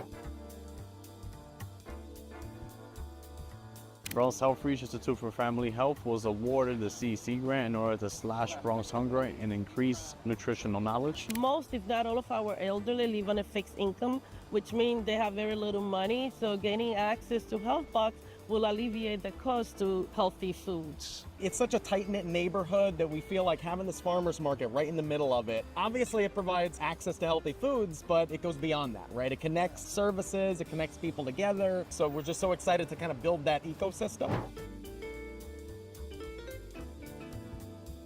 We believe that we are helping create and help impact the youth who are going to be in this green workforce and who are going to continue being the leaders as we continue moving on. This is an interdisciplinary program that focuses on sustainable agriculture, technology, and construction skills. We do this through a free 8-week training, which encompasses 150 hours of hands-on learning, and this is going to be used for free food distribution throughout New York City. I think it helps bring people together. I think it helps people connect to their outside world and understand different perspectives and backgrounds, and I think that's super, super important that a lot of people don't do today, especially in New York City.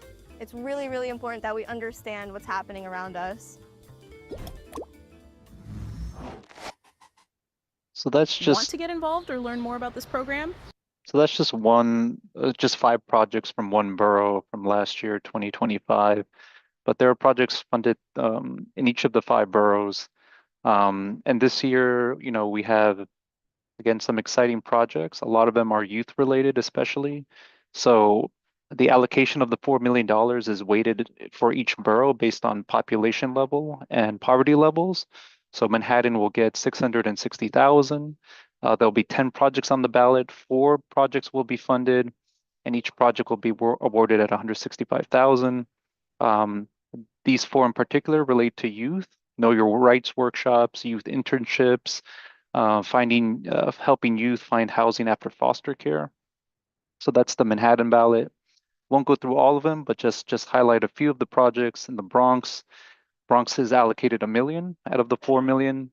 5 projects will be funded, and these 2 in particular relate to youth in terms of money management workshops and programming for children on the autism spectrum. And then in Brooklyn has $1.175 million. 5 projects will be funded. And these 3 in particular relate to youth services hub, civic education for youth, and wellness support program for families of special needs youth. Queens has 975,000 allocated. These in particular relate to youth, connecting youth, tech-savvy youth with seniors, creative workshops, recreational activities for foster kids, and girls' STEAM program. And finally, Staten Island is allocated just 190,000, and they have 2 projects, vocational training for high school students and self-defense classes for young adults. So a lot of exciting projects, very new, innovative. And like I mentioned, we really want to get schools involved. We want to hear from the youth, and we want to have them vote on which projects they want to see get funded. So to get involved, we'd like to invite, representatives, teachers, principals, parents, if they're interested in hosting a vote session at a school. They can either invite us to facilitate, a CEC representative like myself or one of my colleagues, or we can train internal school staff to facilitate a vote session. And a vote session just consists of a small presentation that just introduces what's on the ballot, what is participatory budgeting, and then finally choosing a vote method. Can the students vote digitally using their smartphones or with a tablet or computer?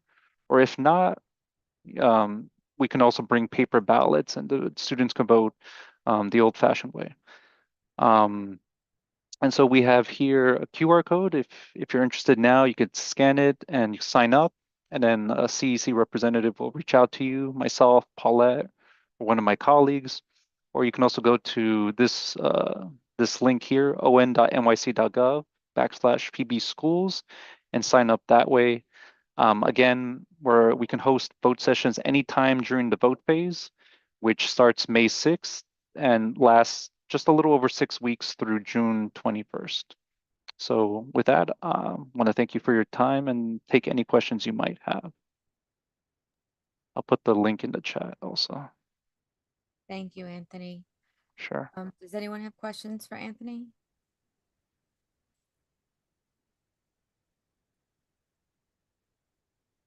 Okay, I guess then your presentation was really good that they don't have any questions. I think there's a question in the chat. I'm sorry, I didn't mean to speak out of turn. Sorry. So do students still have time to join the projects?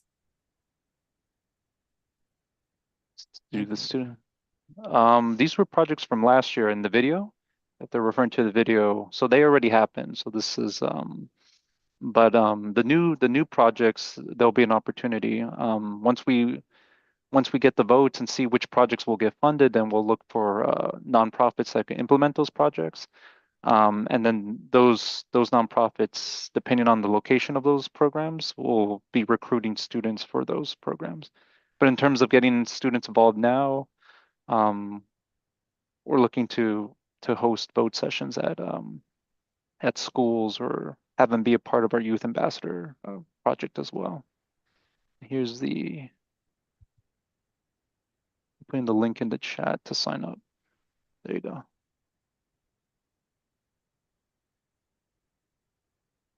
Okay, and Rima, you had a question? Question, comment. Hi, Anthony. How are you? Super happy Hey. to see you. Hey, Rima. So I wanted to, it's more of a comment, just tell everybody that you guys can set up sessions like where they can come to do the votes when the voting period opens at your schools, middle schools and high schools. All your students are eligible to vote if they're over 11, the staff. So that's something that I've always done on the Truman campus is have them come out. They set up a table. In the high school, we have the middle schools come over and vote. Just so everyone knows, the zip codes that get the most votes are where the projects get funded. And so it's really helpful for us. Like, this is how we get money that we don't have. So, like Rezo, that's great. It takes a while. Sorry, the Participatory speaker. budget is fantastic. Hello? Yes? Sorry, I could hear the speaker on the Spanish line. I don't know why.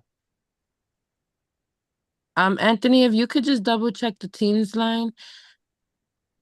Sorry to interrupt you. It's No, just you're that. fine. Is it Yeah. one of the is it somebody on the Spanish line or is it me that you hear? No, it's you specifically. It's like coming from your microphone. Got it. Anthony, just double check the Teams line. Thank you. Sorry about that, ma'am. me. No, you're fine. And I appreciate everybody indulging the pause. We're very big on language access. We are trying to make our platform accessible. And the reason we need to stop is because they can't interpret while I'm talking on their line because the Spanish people hear me in English and can't hear them in Spanish. So I just want to thank everybody, especially on the YouTube, for indulging us and taking this pause to make sure our Spanish community is able to hear us. Yeah, that's why I stopped, because I want to make sure everybody on the Spanish line effectively gets all the everything you're trying to, set out to them. I appreciate it. And you were there with me last night too. So thank you for being here. Yes, ma'am. No problem. Is it fixed now? Yes. Perfect. All right. So you meant me, So Anthony. no, Oh. Anthony Aguilar from Face.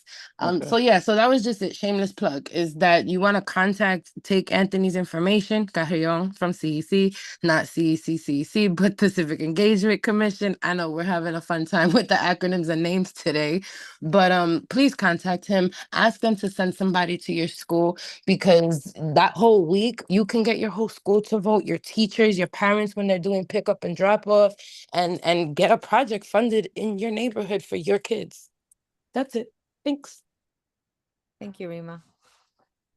I'll just add one more thing. Just the link to what Rima was talking about leads to this form. So we have all the schools in our database.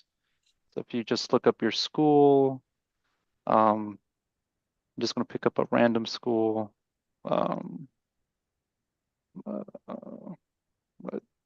Nathaniel Hawthorne, Woodhull. Just look up your school, whether it's middle school, high school. You sign up as the main point of contact and just any tentative details. Do you have a date in mind? Number of students? Do you want to vote with paper ballots digitally? And do you want to be the facilitator or do you want to bring a CEC representative? And then you click submit. And then myself or one of my colleagues will reach out and coordinate the vote session at your school. Thank you so much, Anthony.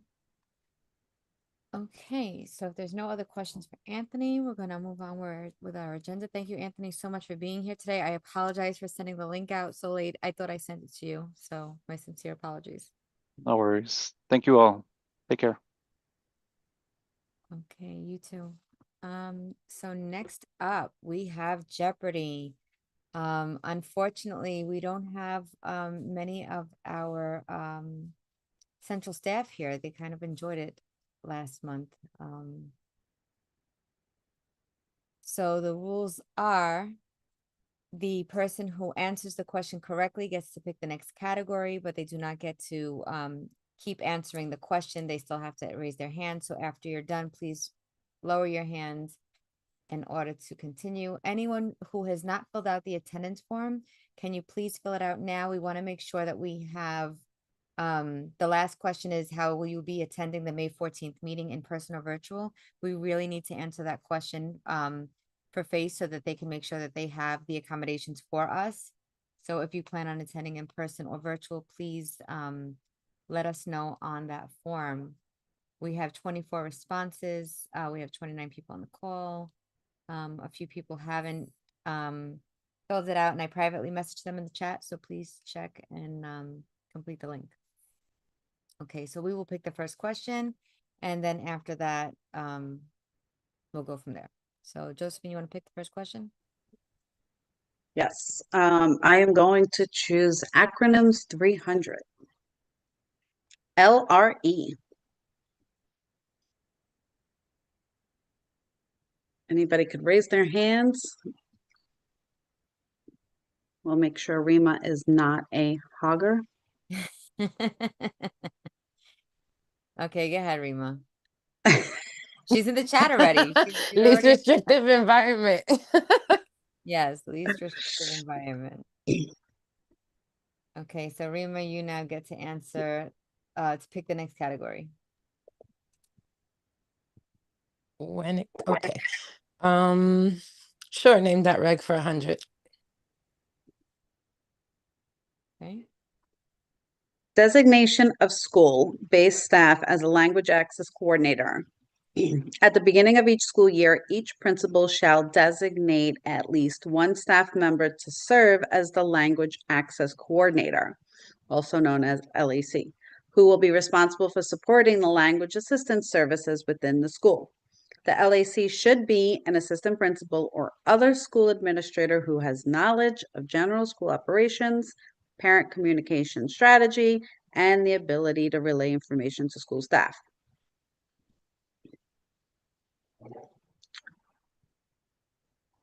Which regulation is this? Caroline? What is A663? Oh, you go, Caroline. We had to deal with this at one point. You are correct. You get to pick the next category. Can we please have famous people with autism for 200? This Saturday Night Live alum and Ghostbusters actor was diagnosed with Asperger's syndrome in the 80s. Caroline. I'm gonna take a crack at this, but I really don't know.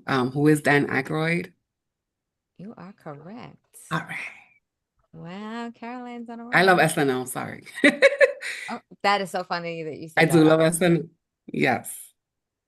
Okay. Damn, Randy, you were right. All right, go ahead, Caroline. The next category. Can we do Who's Who in New York City Public Schools for 200? I hope everybody knows who she is. Quentin. Oh, I thought I saw Quentin raise his hand. No?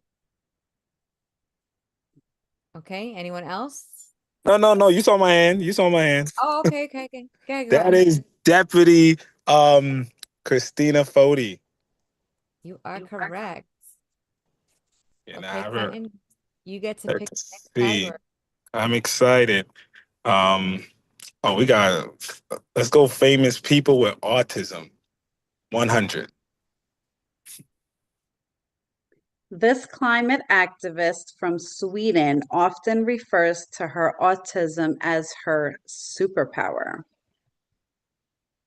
Rachel, Greta Thunberg. you are correct. Okay, you get to pick the next category. Autism awareness for 200. A repetitive behavior like rocking, hand flapping, or spinning used by autistic people to cope with sensory input.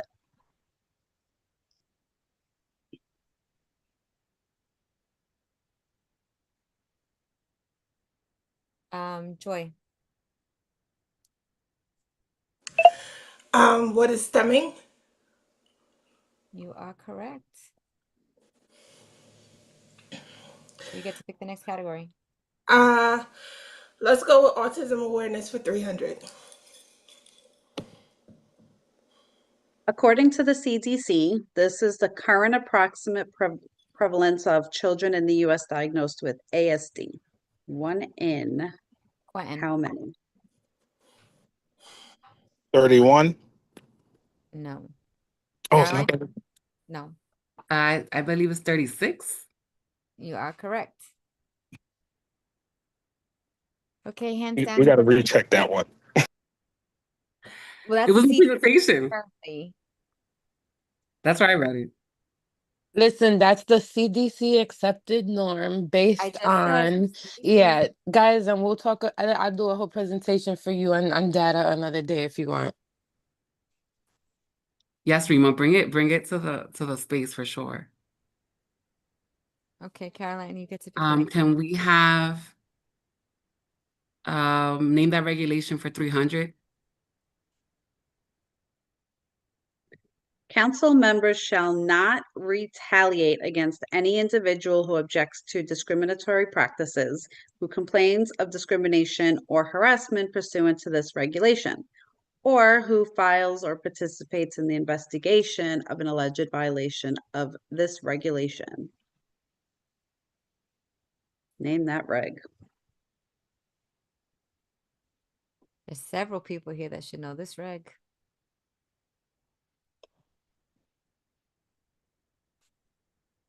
No one?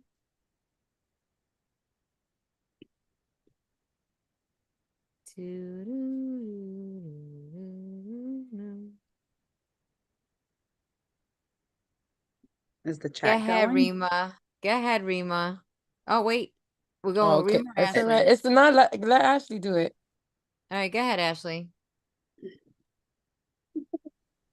Oh, I hope I may. Is it D210? It is, yes, the D210. Okay, pick the next category.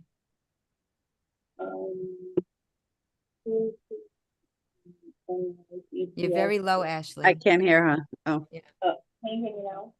You're very low. You sound very far away. How about now? Better, much better. Okay. Who's who in NYCPS for 300?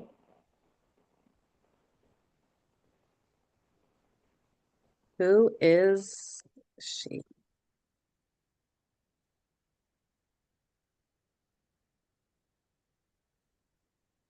No one? We thought pictures would be easier. This way you put a name to the face and you recognize people. Shirley. Go ahead, Shirley. Early childhood, Simone Hawkins. You are correct. You get to pick the next category.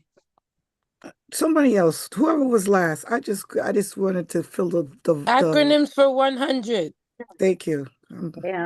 ASD. What does ASD stand for? Joy. Autistic syndrome, oh God, disorder? Joseph, you're too quick. I know, sorry, I accidentally Autism clicked it. spectrum disorder. Okay, next category.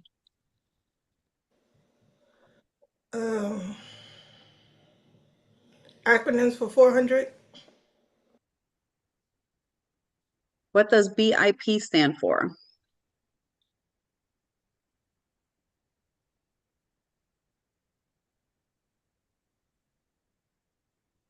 Caroline, Behavior intervention plan. you are correct. Pick the next category. Can we go with who's who in New York City Public Schools 100?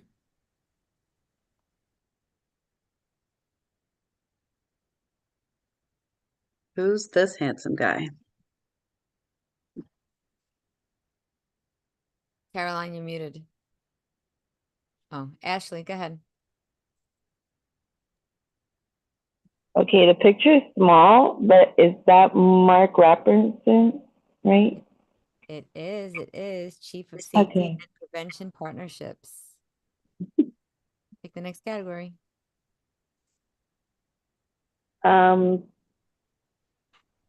Famous people with autism for 400.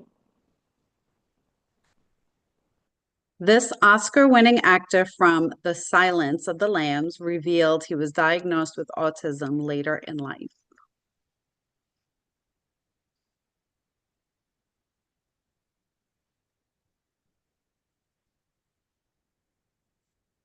Shirley. Since Caroline has her hands up, she can answer. Oh, I was just filling the gap, but Thank you, Shirley. Anthony Hopkins. You are correct. You can pick the next category. Let's go with autism awareness for 100. A person who is autistic has a brain that works differently than a typical person. This term is used to describe them.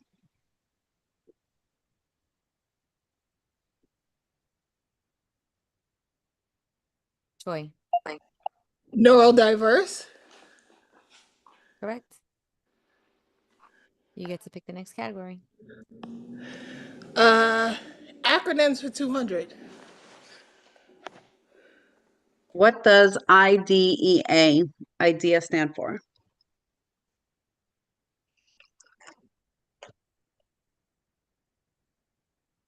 Uh-oh, you're gonna get in trouble by Rima. Somebody raise your hand.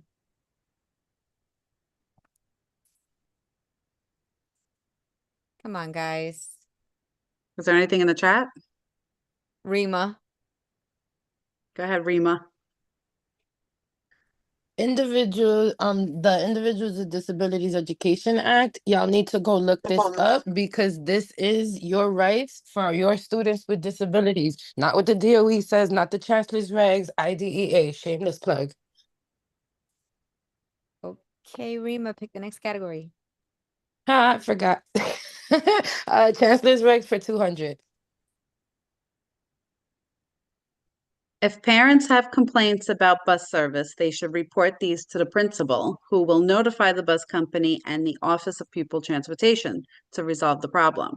If the problem is not resolved within a reasonable time, parents should call the district administrator of special ed of the community school district.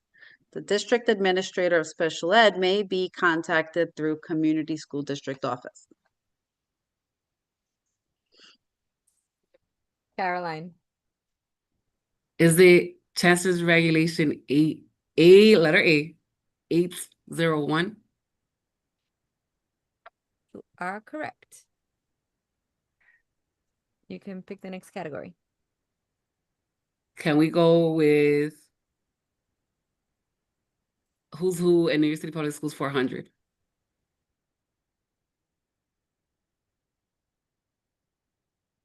Who is this pretty lady? Shirley.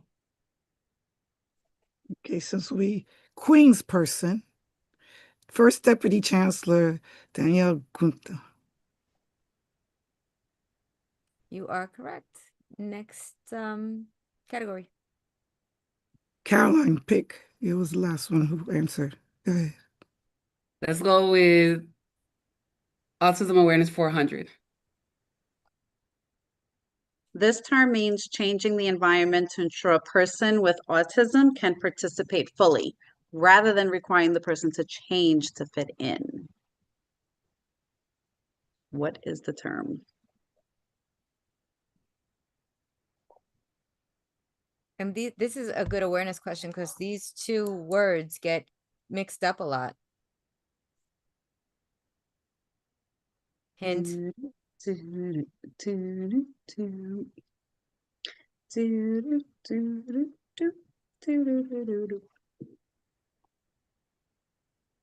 Caroline. I could only think of accommodating or accommodation. Woohoo! You are right. Accommodation. Yeah, that was the other one too, Or inclusion, right? inclusion. A lot of Mhm. times it gets mixed up with modification, accommodation or modification. People intertwine them. Okay, next category. I'm not winning at this category at all, but let's go with who's who in New York City public schools. Who is this pretty lady? Go ahead, Caroline. That is Miss Kanita Lloyd. Am I right? Got it. Yes. Okay, because I was gonna say I've seen her like many times. Okay, see, you did good in the last one. All right, all Most right. points. Let's go with name that reg 400. Consultation with parents. 1, prior to determining whether to adopt a uniform requirement, the school leadership team must consult with the school's parent association or PTA. 2, toward this end, each school leadership team must co-host with its PAPTA at least one open forum for parents, teachers, students, and administrators. Proper written notice at least 10 calendar days in advance must be given for the meeting, and it must be held at a convenient time for parents, teachers, students, and administrators to attend. Quentin. Chancellor's Regulation A665. You are correct. Awesome. Next category. Going to autism awareness of 500. True or false? Autism occurs more often in boys than in girls. Quentin. True. You are correct. You get to pick the next category. Famous people with autism. 300. This American academic developed a more humane method for handling livestock and is a leading advocate for autism awareness.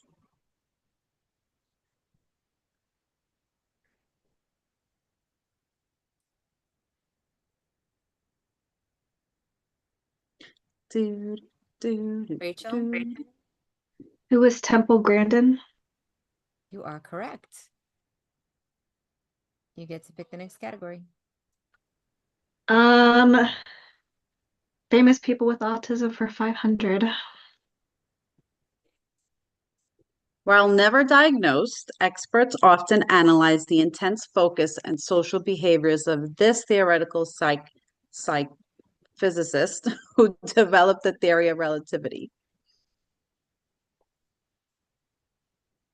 Caroline. Who is Albert Einstein? You are correct. Let's go with acronyms for 500. What does PLOP, P-L-O-P, stand for?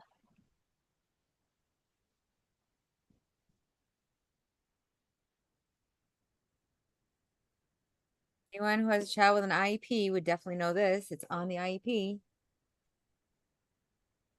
I know you know, Rima.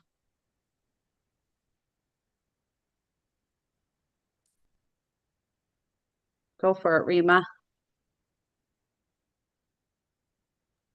So to be fair, it's the staff's fault because they call it PLOP to the parents. They don't tell them what it stands for. It's present levels of performance.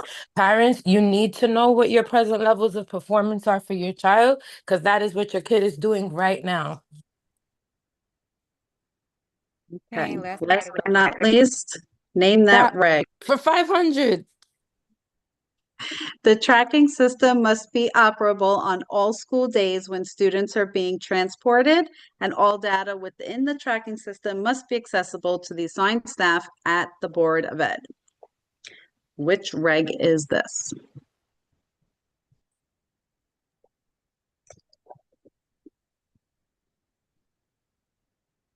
Caroline.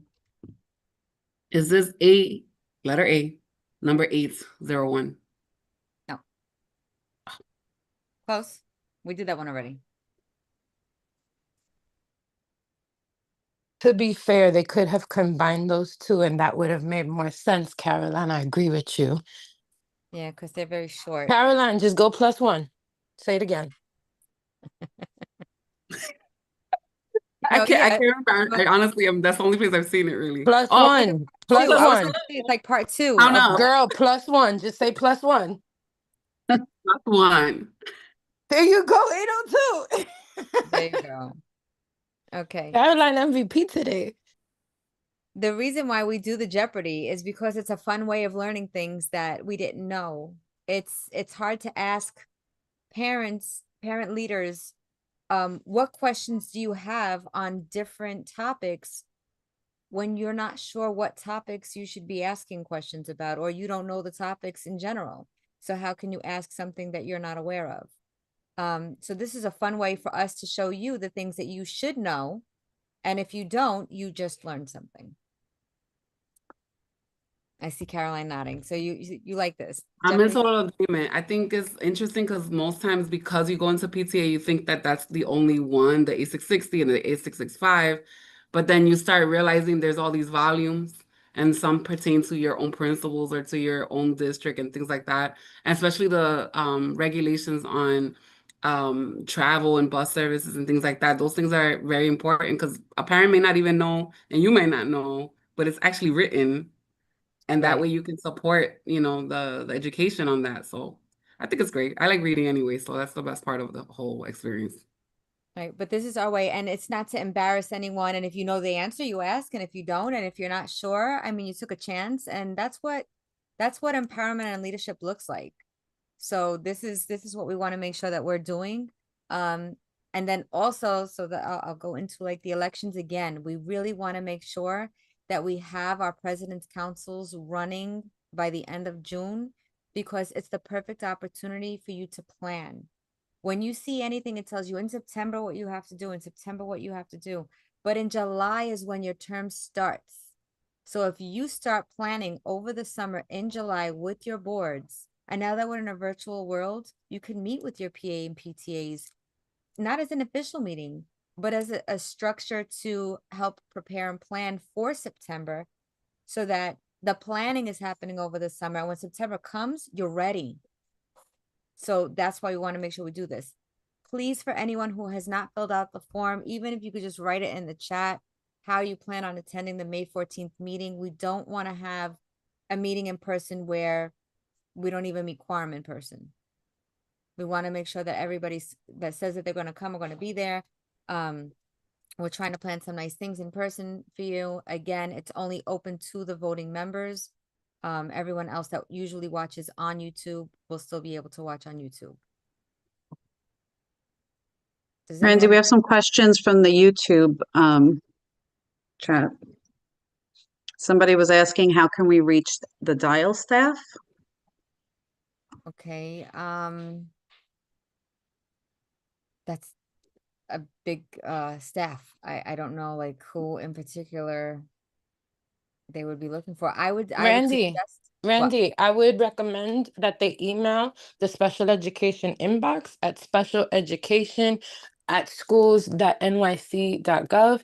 That inbox is manned by a dial staff, and they will be able to get the support that they need and route it to whoever needs to support them.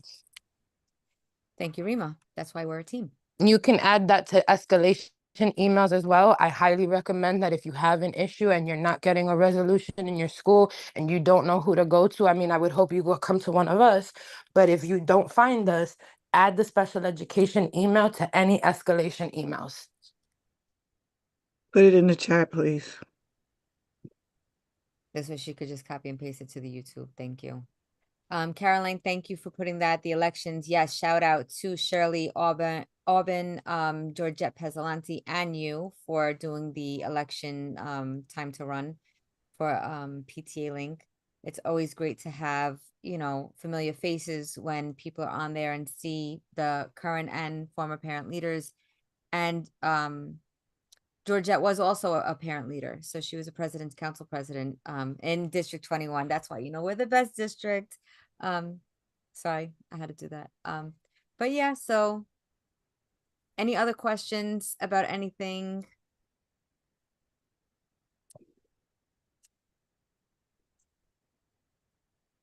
Thank you, Josephine. Yes, next meeting, May 14th. So it's the same time, 9:30 at Tweed.